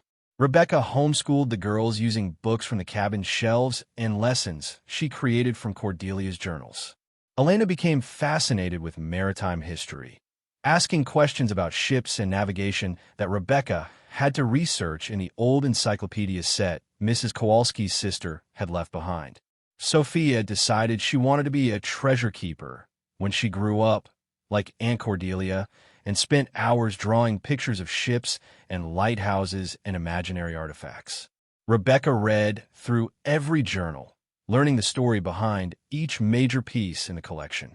The jade Buddha from a Chinese merchant junk, the Lincoln pocket watch from a diplomatic voyage, the diamond bracelets from a privateer's captured cargo. Each one had history, context, meaning beyond its monetary value. Jonathan returned on the 4th day, bringing supplies and news. None of it was good. "There have been 3 formal legal challenges filed," he said as Rebecca made coffee on the propane stove. "The first is from a group calling themselves the Whitman Family Trust, distant relatives claiming Cordelia's estate should have been distributed to blood family. The estate was settled. I bought the Lighthouse legally. I know, this case won't go anywhere, but it'll be expensive to defend. The second challenge is from a state of Oregon, claiming unpaid taxes on Cordelia's salvage operations dating back 40 years. Rebecca felt sick. How much? They're calculating it now. Could be millions. The third challenge is from a maritime salvage company claiming they had exclusive rights to several of the wrecks Cordelia recovered from, and therefore ownership of the artifacts. Can they prove that? It's complicated. Maritime law from the 1970s and 80s was different than it is now. Cordelia followed the law as it existed then, but these companies are arguing she violated agreements they had with the state. It's mostly posturing, trying to force a settlement, but it has to be defended. Rebecca sat down heavily. How am I supposed to pay for all this? I have $200 in my checking account. We sell some pieces as we discussed. Dr. Chun has identified 20 Spanish reels that can go to auction quickly. Conservative estimate is $120,000 to $150,000, enough to cover legal fees for the immediate challenges and security upgrades at the Lighthouse. When the auction house can have them listed within a week. Sale would happen in about 30 days. Jonathan pulled out a folder. But Rebecca, there's something else you need to consider. You're going to owe estate taxes on the full value of the collection, something like 40% of $520 million. The number was so large it didn't register as real. That's over $200 million. Yes. Now, there are ways to reduce that through charitable donations, installment payments, and other strategies. But you need to start planning now. The IRS is already asking questions. Rebecca thought about Cordelia's letter, about her hope that the collection would be preserved and shared. What if I donated it? To museums or a foundation or something? That would significantly reduce your tax liability. But you'd be giving up ownership, giving up control over what happens to the pieces. Maybe that's what I should do. Maybe that's what Cordelia wanted. Jonathan studied her carefully. Is that what you want? Or are you just overwhelmed? Rebecca didn't answer immediately. She looked out the cabin's window, at the Douglas fir forest, at the mountain peaks visible in the distance, at the simplicity of this temporary refuge. I don't know what I want, she admitted. A month ago, I wanted enough money to pay rent and fix my car. Now I own $520 million worth of treasure, and I'm hiding in a cabin because my life exploded. I don't know what the right choice is. Then don't make it yet. Defend against the immediate challenges, sell the coins to fund operations, and give yourself time to figure out what feels right. You don't have to decide everything today. Before Jonathan left, he gave Rebecca a satellite phone that would work even in the mountains. In case of emergency, he said. And Rebecca, for what it's worth, I think you're handling this remarkably well. Most people would have made impulsive decisions by now. The fact that you're taking time to think, to understand what you have, that's wisdom. Rebecca didn't feel wise. She felt terrified and exhausted and completely out of her depth. But she appreciated his confidence, even if she didn't share it. The auction of the 20 Spanish reels happened the third week of April. Rebecca monitored the results on Jonathan's satellite phone, watching the bids climb higher than the estimates. Final sale, $187,000. It was the most money Rebecca had ever seen in one place, associated with her name. More than she'd earned in 5 years of working double shifts. And it was from selling just 20 coins out of 300. The money went immediately to legal fees, $40,000 to defend against the family trust challenge, $25,000 for the state tax investigation, $30,000 for the maritime salvage dispute. Another $50,000 went to upgrading security at the Lighthouse, installing proper climate control in the vault, reinforcing doors and windows, hiring a security firm to maintain 24-hour monitoring. What remained, $42,000, was deposited in a new bank account Jonathan had set up for the estate. It was meant for immediate expenses, insurance premiums, property taxes, ongoing legal fees. Rebecca looked at the balance and felt a strange disconnect. She just made nearly $200,000 from selling treasure, and she still couldn't afford to stop working at Morrison's Diner. The money was earmarked, spoken for, committed to protecting assets she couldn't access without triggering more expenses. "Welcome to the problems of the wealthy," Jonathan said wryly when she expressed her frustration. "Asset rich, cash poor. It's more common than you'd think." By early May, the immediate legal challenges had been resolved or postponed. The Whitman family trust claim was dismissed, the judge citing the fact that the estate had been properly settled and Rebecca's ownership was legal and clear. The state tax investigation was ongoing, but had moved to a slower bureaucratic pace. The Maritime Salvage Company had agreed to arbitration rather than litigation, buying time for both sides to review historical records. It was safe, Jonathan decided, for Rebecca and the girls to return to Portland. Not to their old apartment, which had been besieged by reporters and curiosity seekers, but to a new place, a rental house in a quiet suburb with a fence and a yard and enough distance from their previous life that maybe they could have some privacy. The new house felt like a palace compared to the apartment. 3 bedrooms, so the girls could each have their own space. A kitchen with appliances that all worked. A yard where Sophia could play. Windows that let in light without showing water stains on the ceiling. Rebecca enrolled the girls in new schools under strict instructions to tell no one about the Lighthouse or the treasure. She tried to return to work at Morrison's, but the first time she walked through the diner's door, everyone stopped and stared.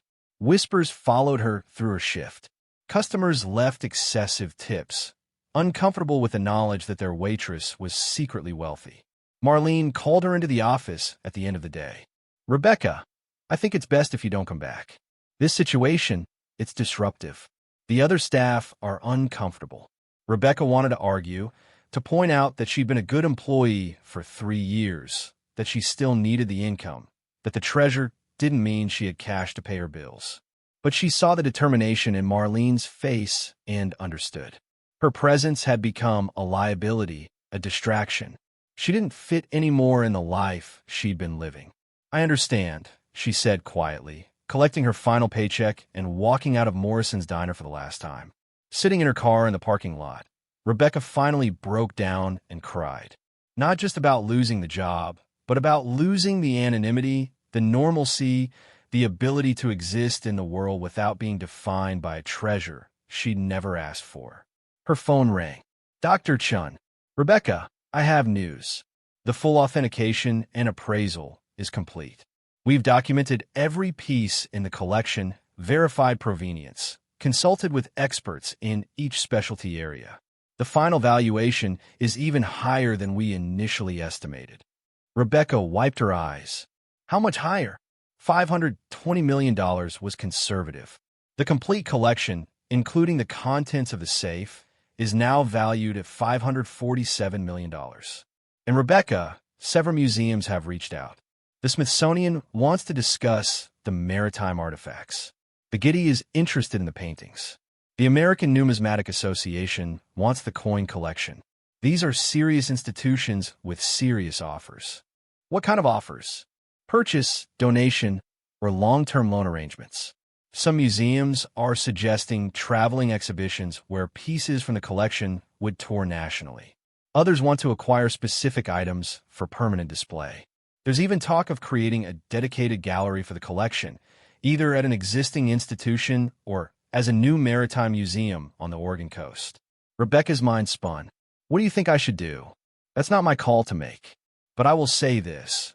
What Cordelia assembled is important enough to deserve careful stewardship. Whether you keep it, sell it, or donate it, make sure it ends up somewhere that honors the stories behind the pieces. Don't just take the biggest check. Make sure the history survives." That night, Rebecca sat at her new kitchen table, the one that didn't wobble, and made a list. On one side, reasons to sell the collection. On the other, reasons to keep it. Reasons to sell. Financial security for Elena and Sophia. Pay off legal fees and taxes. Never worry about money again. Fund college, buy a house, live comfortably. End the stress and pressure. Reasons to keep. Honor Cordelia's wishes. Preserve the collection's integrity. Maintain the stories behind each piece. Create something meaningful beyond personal wealth. teach my daughters about responsibility and stewardship. The second list was shorter, but somehow it felt heavier, more substantial.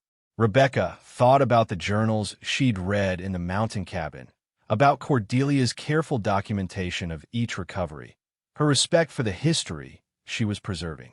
She thought about the letters from Captain Blackwood, about Sarah waiting for a husband who would never return. She thought about the Heart of the Pacific necklace, commissioned with love for a girl who never got to wear it. These weren't just valuable objects. They were time capsules, connections to lives that had been lost but deserved to be remembered. Making a decision felt impossible. Both paths led to uncertain futures, complicated outcomes, responsibilities she wasn't sure she could handle. At midnight, Rebecca called Jonathan on his personal cell. "I know what I want to do," she said when he answered. "I want to create a foundation, the Cordelia Whitman Maritime Heritage Foundation. I want to donate most of the collection to it, keep it intact, and make it accessible to the public. Museums can borrow pieces for exhibitions, researchers can study them, schools can use them for education. But the collection stays together, and the stories get told." There was a long pause. Then Jonathan said, "That's going to be complicated. Foundations have regulations, operating costs, staffing requirements. You're talking about building an institution." "I know, but it feels right. Cordelia spent 40 years assembling this collection because she believed it mattered.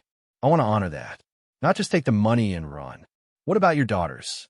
What about financial security?" "I'll keep some pieces. Sell them when we need to, enough to live comfortably, to pay for college, to have stability. But the bulk of the collection, the historically significant pieces, they go to the foundation. They get preserved and shared the way Cordelia wanted." Jonathan was quiet for a moment. When he spoke, his voice was warm with approval. "I think that's exactly the right decision. And Rebecca, I'll help you build it. We'll create something that makes sense, that's sustainable, that does justice to Cordelia's life's work. Thank you for everything, for believing I could handle this. You've proven you can handle far more than anyone expected, including yourself, I think." After the call ended, Rebecca felt something she hadn't felt in weeks. Peace. Not relief from pressure, because the work ahead would be enormous, but peace from making a choice that aligned with something deeper than money or security or personal gain. She would build something that mattered, something that honored the past while creating value for the future, something that would outlive her and teach her daughters that wealth wasn't just about what you owned, but about what you chose to do with it. The next day, Rebecca drove to Mercy Point alone. She needed to see the lighthouse again, needed to stand in the presence of what she'd been given and what she was choosing to do with it. The security guard Jonathan had hired recognized her and opened the gate. The property looked different now, with upgraded security, cleaner landscaping, repairs to the most damaged parts of the keeper's house. But the lighthouse tower still rose stark and white against the Pacific sky, a beacon that no longer cast light, but still served as a guide. Rebecca walked to the cliff edge, where fog was beginning to roll in from the ocean. The eternal Oregon coast fog, gray and thick, moving across the rocks like something alive. And as it moved past her, swirling around the lighthouse tower, she saw it again. The outline of a woman, standing near the edge, looking out at the waves. This time, Rebecca didn't dismiss it as imagination or tricks of light. "I'm going to do right by this," she said aloud, speaking to the fog, to the lighthouse, to Cordelia's ghost, if that's what it was. "I'm going to make sure your collection stays together. Make sure the stories get told. Make sure it means something beyond just making me rich." The fog swirled, and for a moment, the outline seemed to turn toward her, seemed to nod in approval or acknowledgement. Then it was just fog again, shapeless and normal. But Rebecca felt something settle in her chest. A confirmation, a blessing, a sense that she was on the right path, even though it was the harder one. She descended to the vault one more time, wanting to see the collection with fresh eyes now that she'd made her decision. The display cases gleamed in the upgraded lighting. The artifacts seemed to glow with importance, with history, with the weight of stories that deserve to be preserved. At the center of the room, the safe stood open, its treasures now documented and cataloged. Rebecca picked up the Heart of the Pacific necklace carefully, feeling its weight, seeing how the diamonds and sapphires caught the light. She thought about the girl who was supposed to wear this, about her 16th birthday that never came, about a father's love transformed into gems and metal. This necklace was worth $45 million, but its real value was in what it represented. A life unlived, a love that persisted beyond death, a story that would be forgotten if someone didn't choose to remember it. Rebecca returned the necklace to its case and locked the safe. She sealed the vault, climbed the stairs to the keeper's house, and locked everything behind her with the same care Cordelia must have used for 40 years. Outside, the fog had thickened. The Pacific Ocean was invisible now, its presence marked only by the sound of waves crashing against rocks and the salt spray carried on the wind. Rebecca stood in front of the lighthouse, looking up at its tower, and made a silent promise. To Cordelia, to the lives represented in the collection, to her daughters who would inherit this responsibility someday, and to herself. She would build something worthy of the trust placed in her. She would create a foundation that preserved history and educated future generations. She would make sure that a lonely woman's 40 years of careful work resulted in something meaningful. And she would do it not because she was brave or particularly qualified, but because someone had to, because Cordelia had believed in her enough to leave her this gift, because her daughters were watching and learning what it meant to have responsibility, because some treasures were worth more than their monetary value, and some stories deserved to be told even when telling them was complicated and difficult and required sacrifices. The fog embraced her, cold and wet and somehow comforting. Rebecca stood in it for a long moment, breathing salt air, listening to the ocean, feeling the weight of what she'd chosen. Then she walked back to her car, back to the life that awaited her, back to the enormous work of building a foundation from nothing and teaching the world why a collection of maritime artifacts mattered.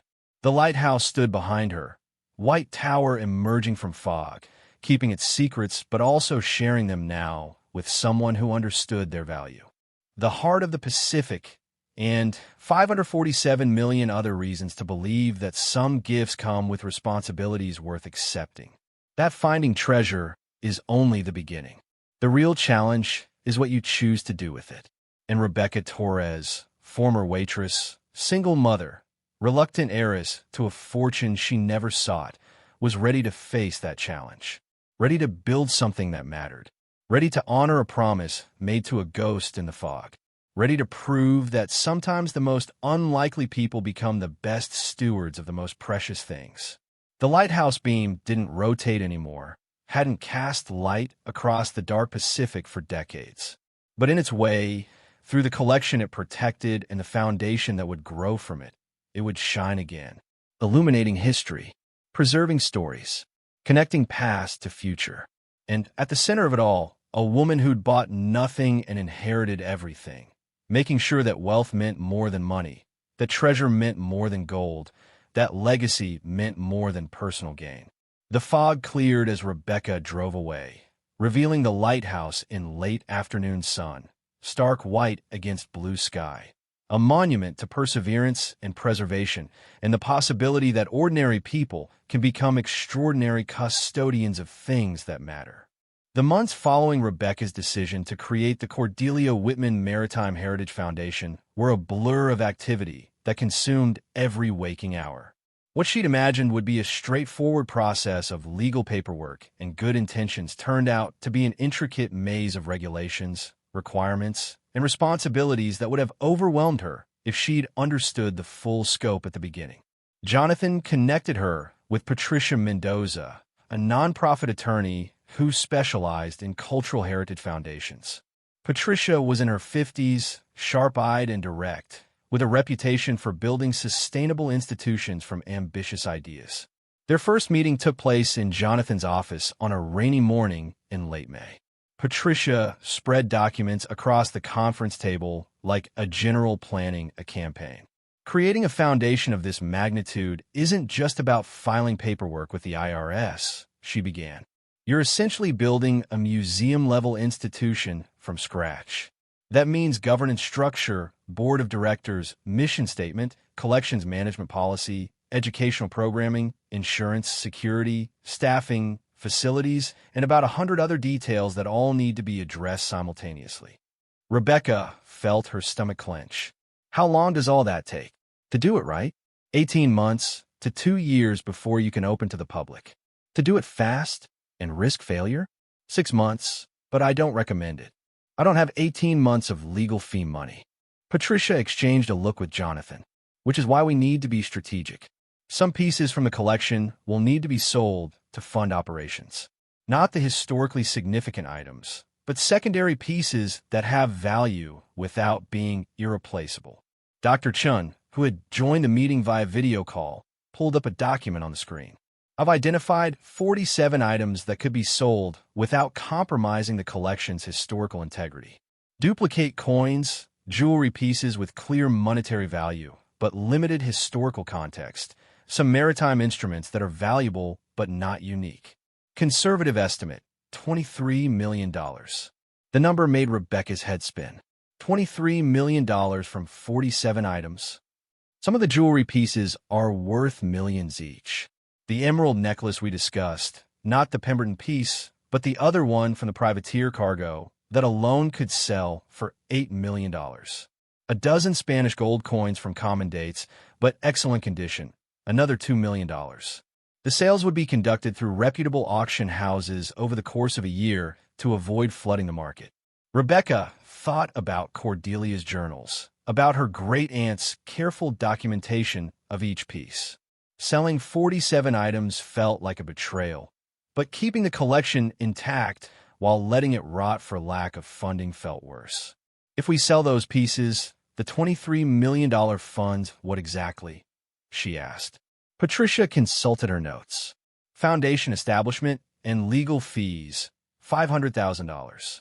Property improvements to make the Lighthouse and Keeper's House suitable for public access, $3 million. Climate-controlled storage and display systems for the remaining collection, $2 million. Insurance for the first 5 years, for $1 million.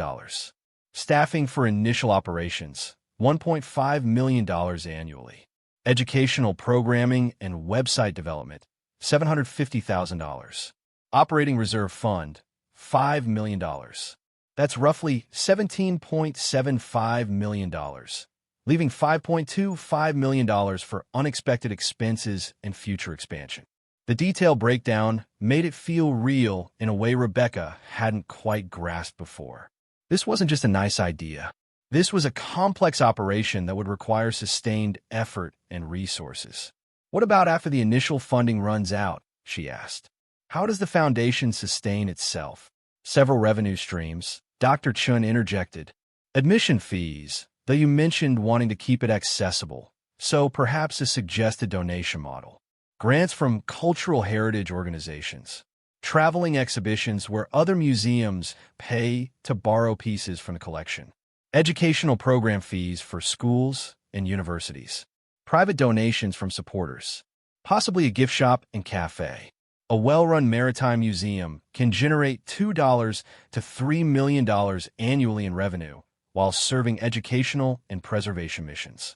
Rebecca tried to imagine the Lighthouse transformed into a functioning museum, with visitors walking through exhibits, children learning about maritime history, scholars studying artifacts that have been hidden for decades.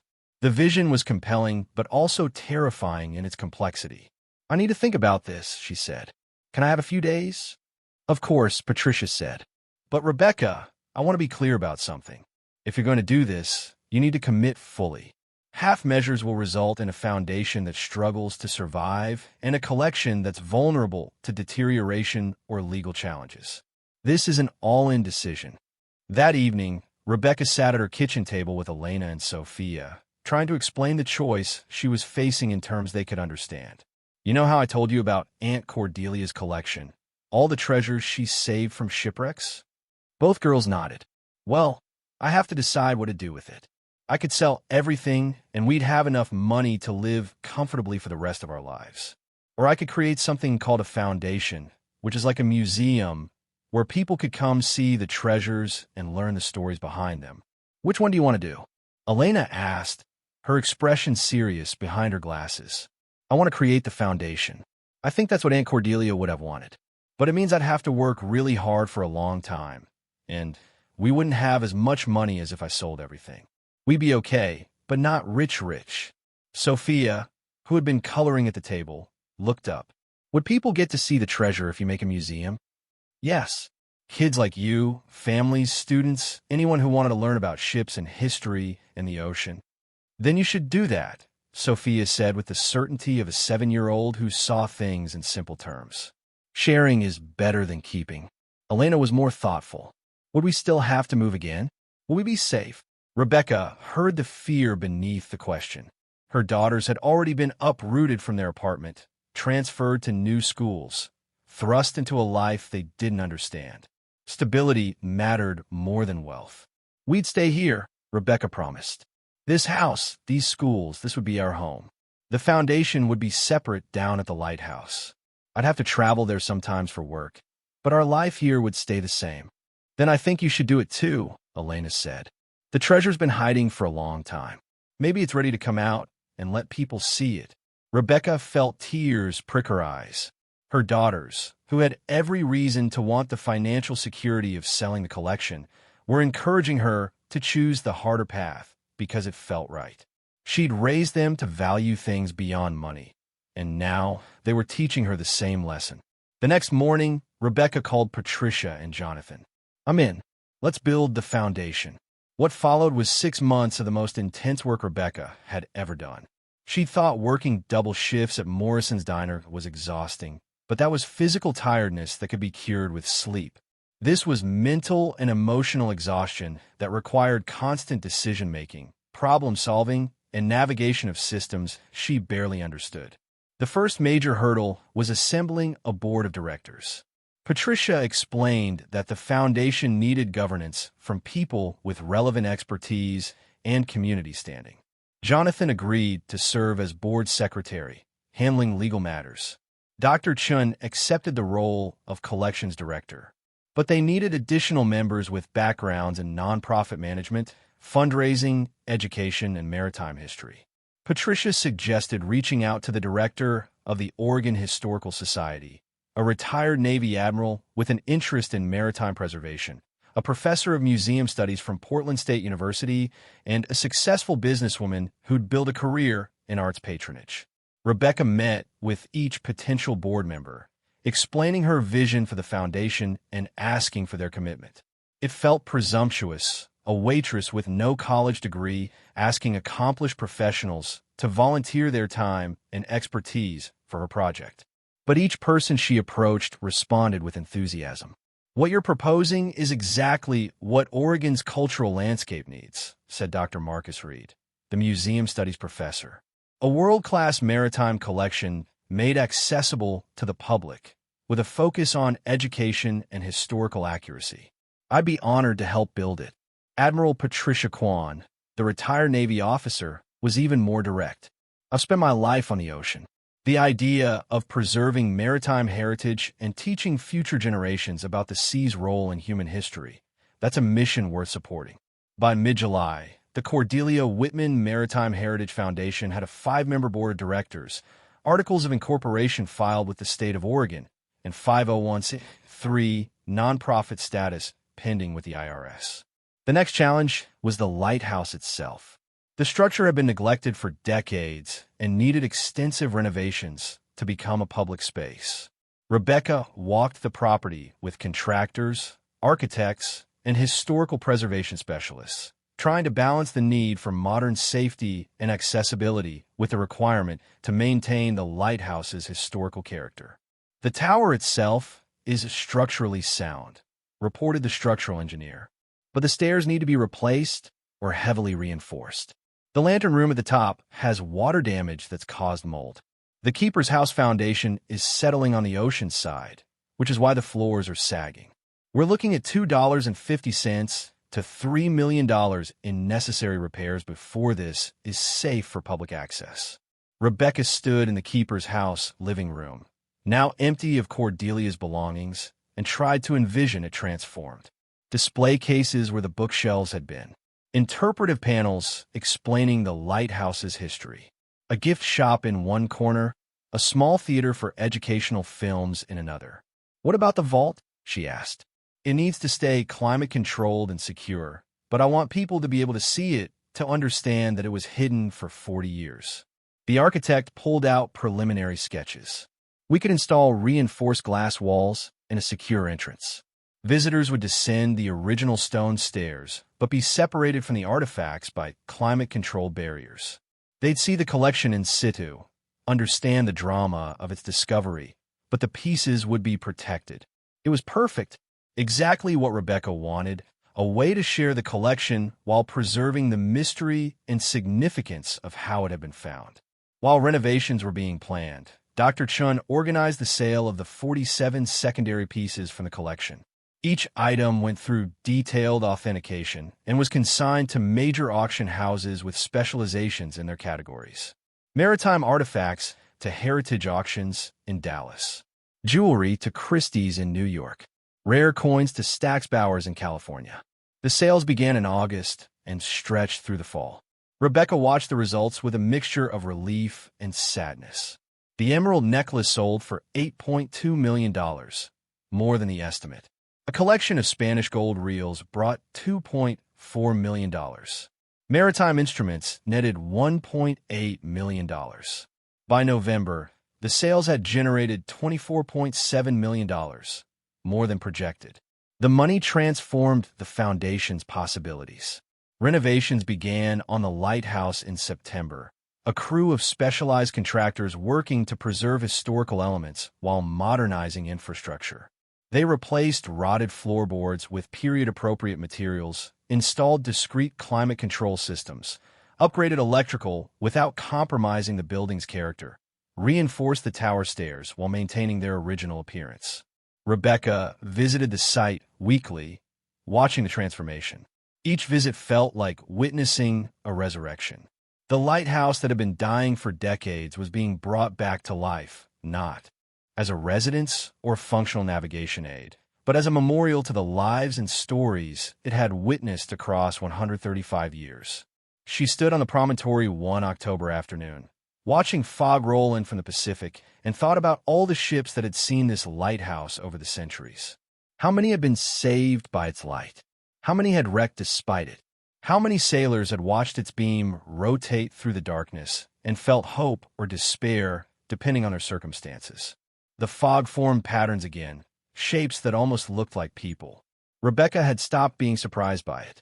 The lighthouse had its ghosts, its memories, its way of reminding her that she was custodian of something larger than herself.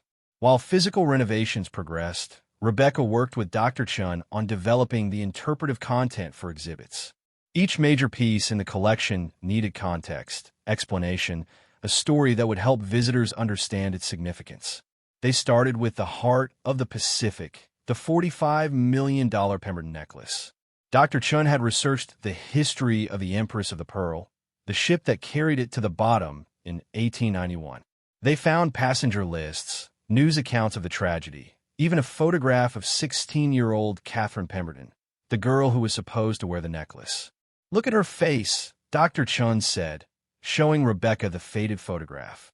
A pretty girl in Victorian dress, smiling slightly, her whole life ahead of her. She died 3 days after this was taken. The ship left San Francisco on her birthday. The necklace was a gift.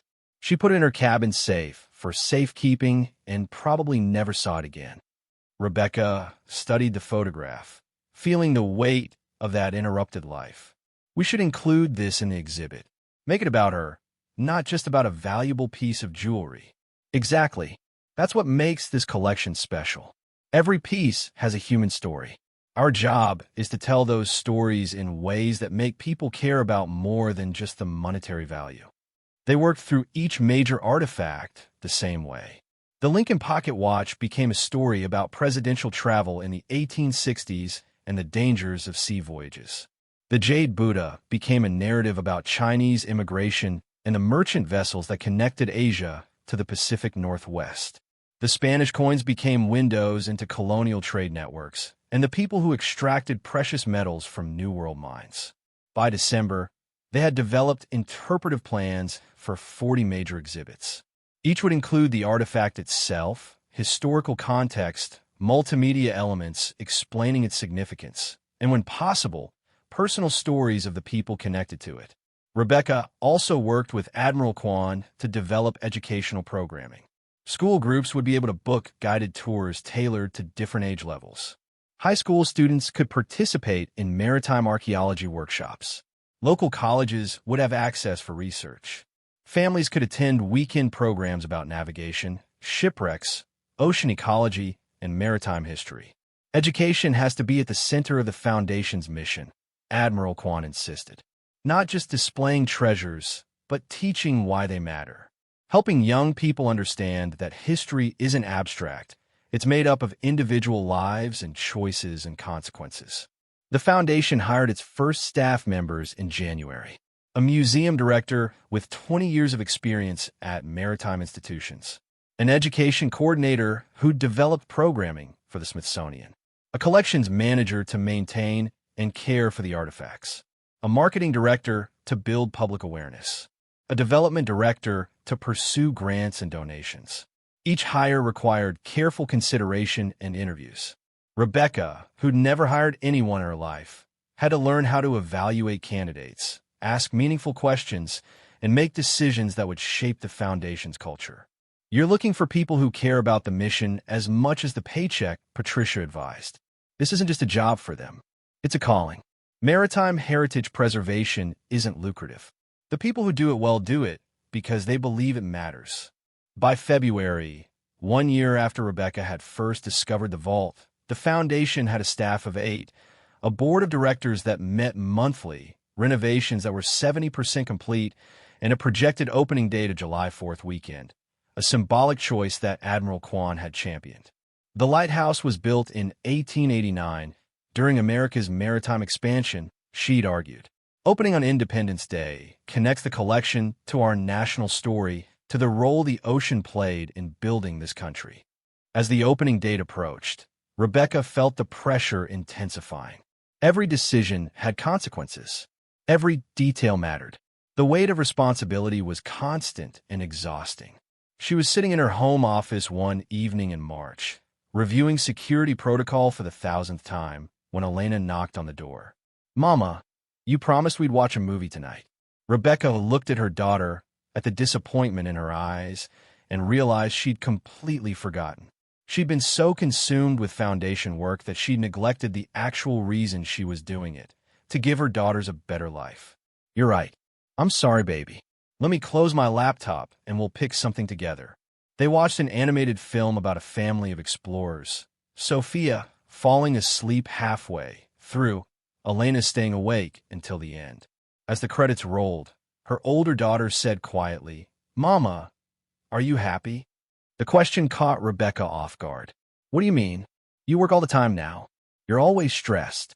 You said we'd be okay if you built the Foundation, but you don't seem okay." Rebecca pulled Elena close. "I am okay. It's just hard right now because we're building something from nothing. But once the museum opens, once we have systems in place, it'll get easier. I promise. But do you wish you just sold everything instead, so you could relax?" Rebecca thought about it honestly. Did she wish she'd taken the easy path? Sold the collection, taken the money, lived comfortably without the constant pressure? "No," she said finally. "This is hard, but it's the right kind of hard. I'm building something that matters. Something you and Sophia can be proud of. Something that honors Aunt Cordelia's work. I'm exhausted, but I'm not sorry." Elena nodded, satisfied with the answer. "Okay, but Mama, we need you to be our mom too, not just the museum lady." The words hit hard because they were true. Rebecca had become so focused on the Foundation that she'd let it consume her life. She needed balance, boundaries, time for her daughters that wasn't about logistics and decisions. "You're absolutely right," she said. "New rule.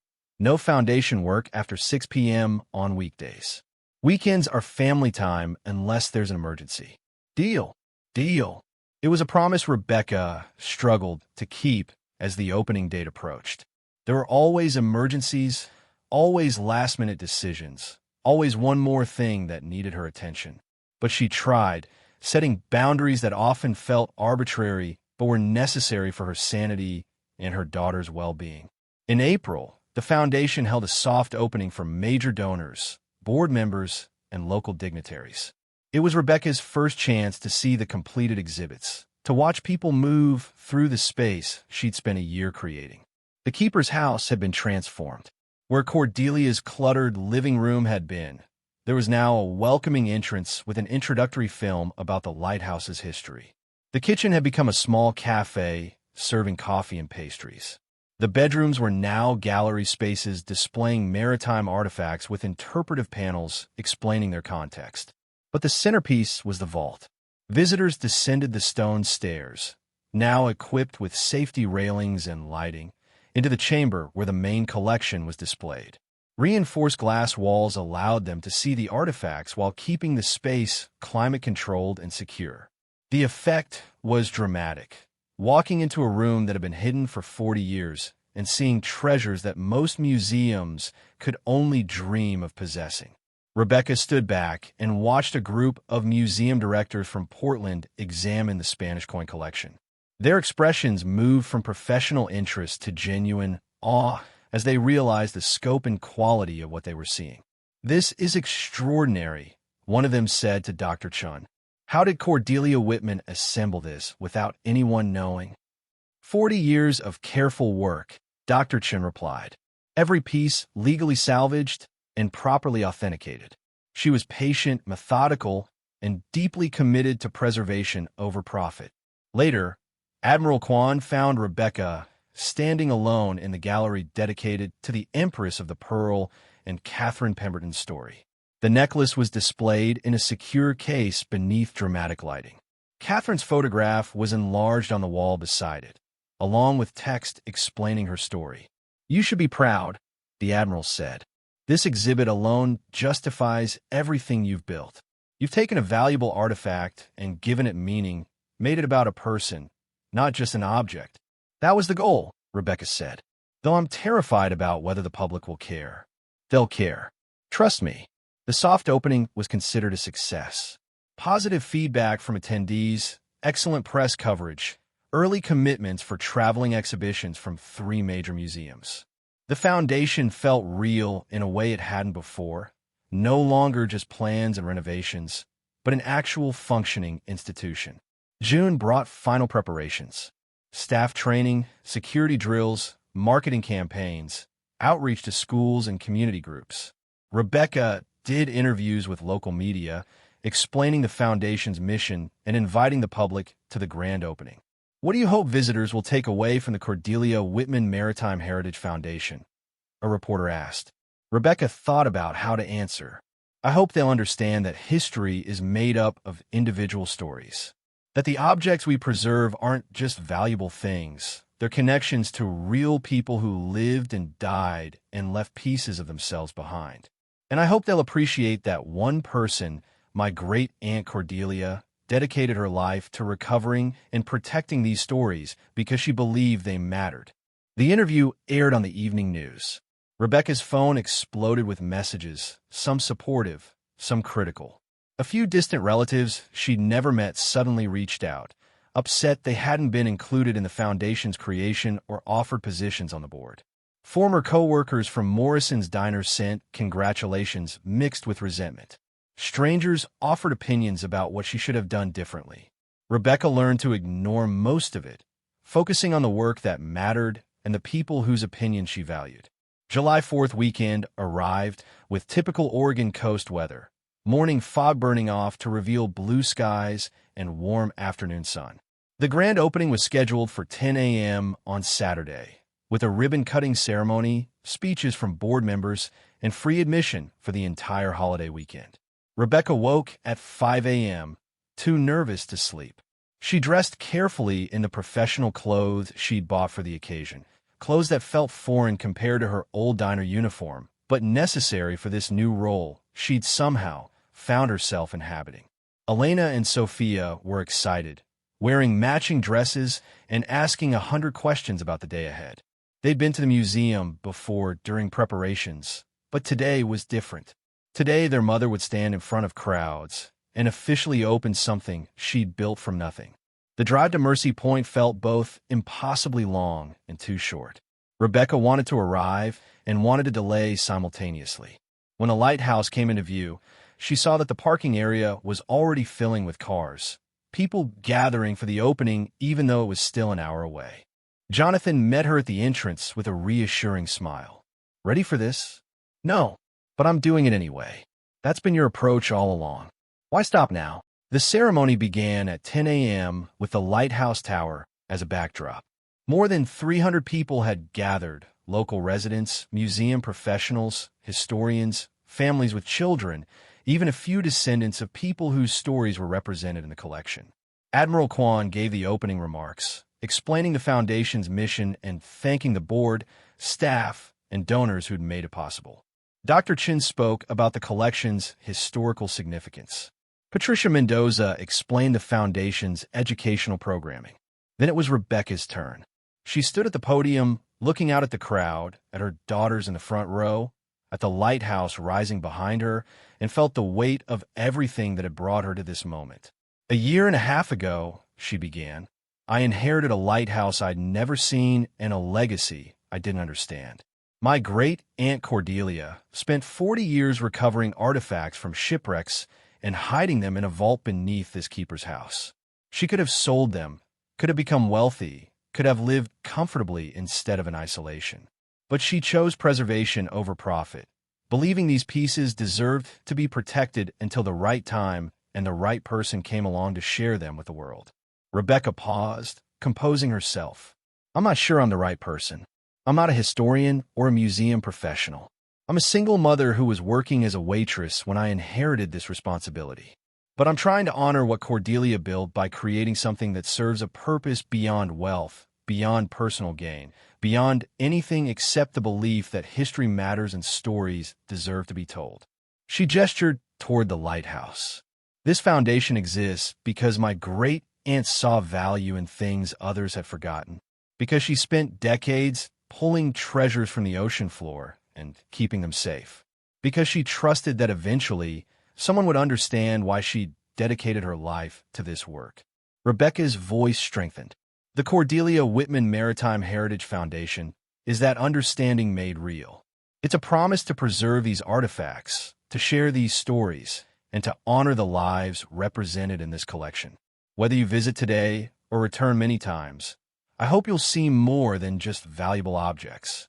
I hope you'll see connections to the past, windows into lives that deserve to be remembered, and evidence that ordinary people who believe in something larger than themselves can create extraordinary legacies.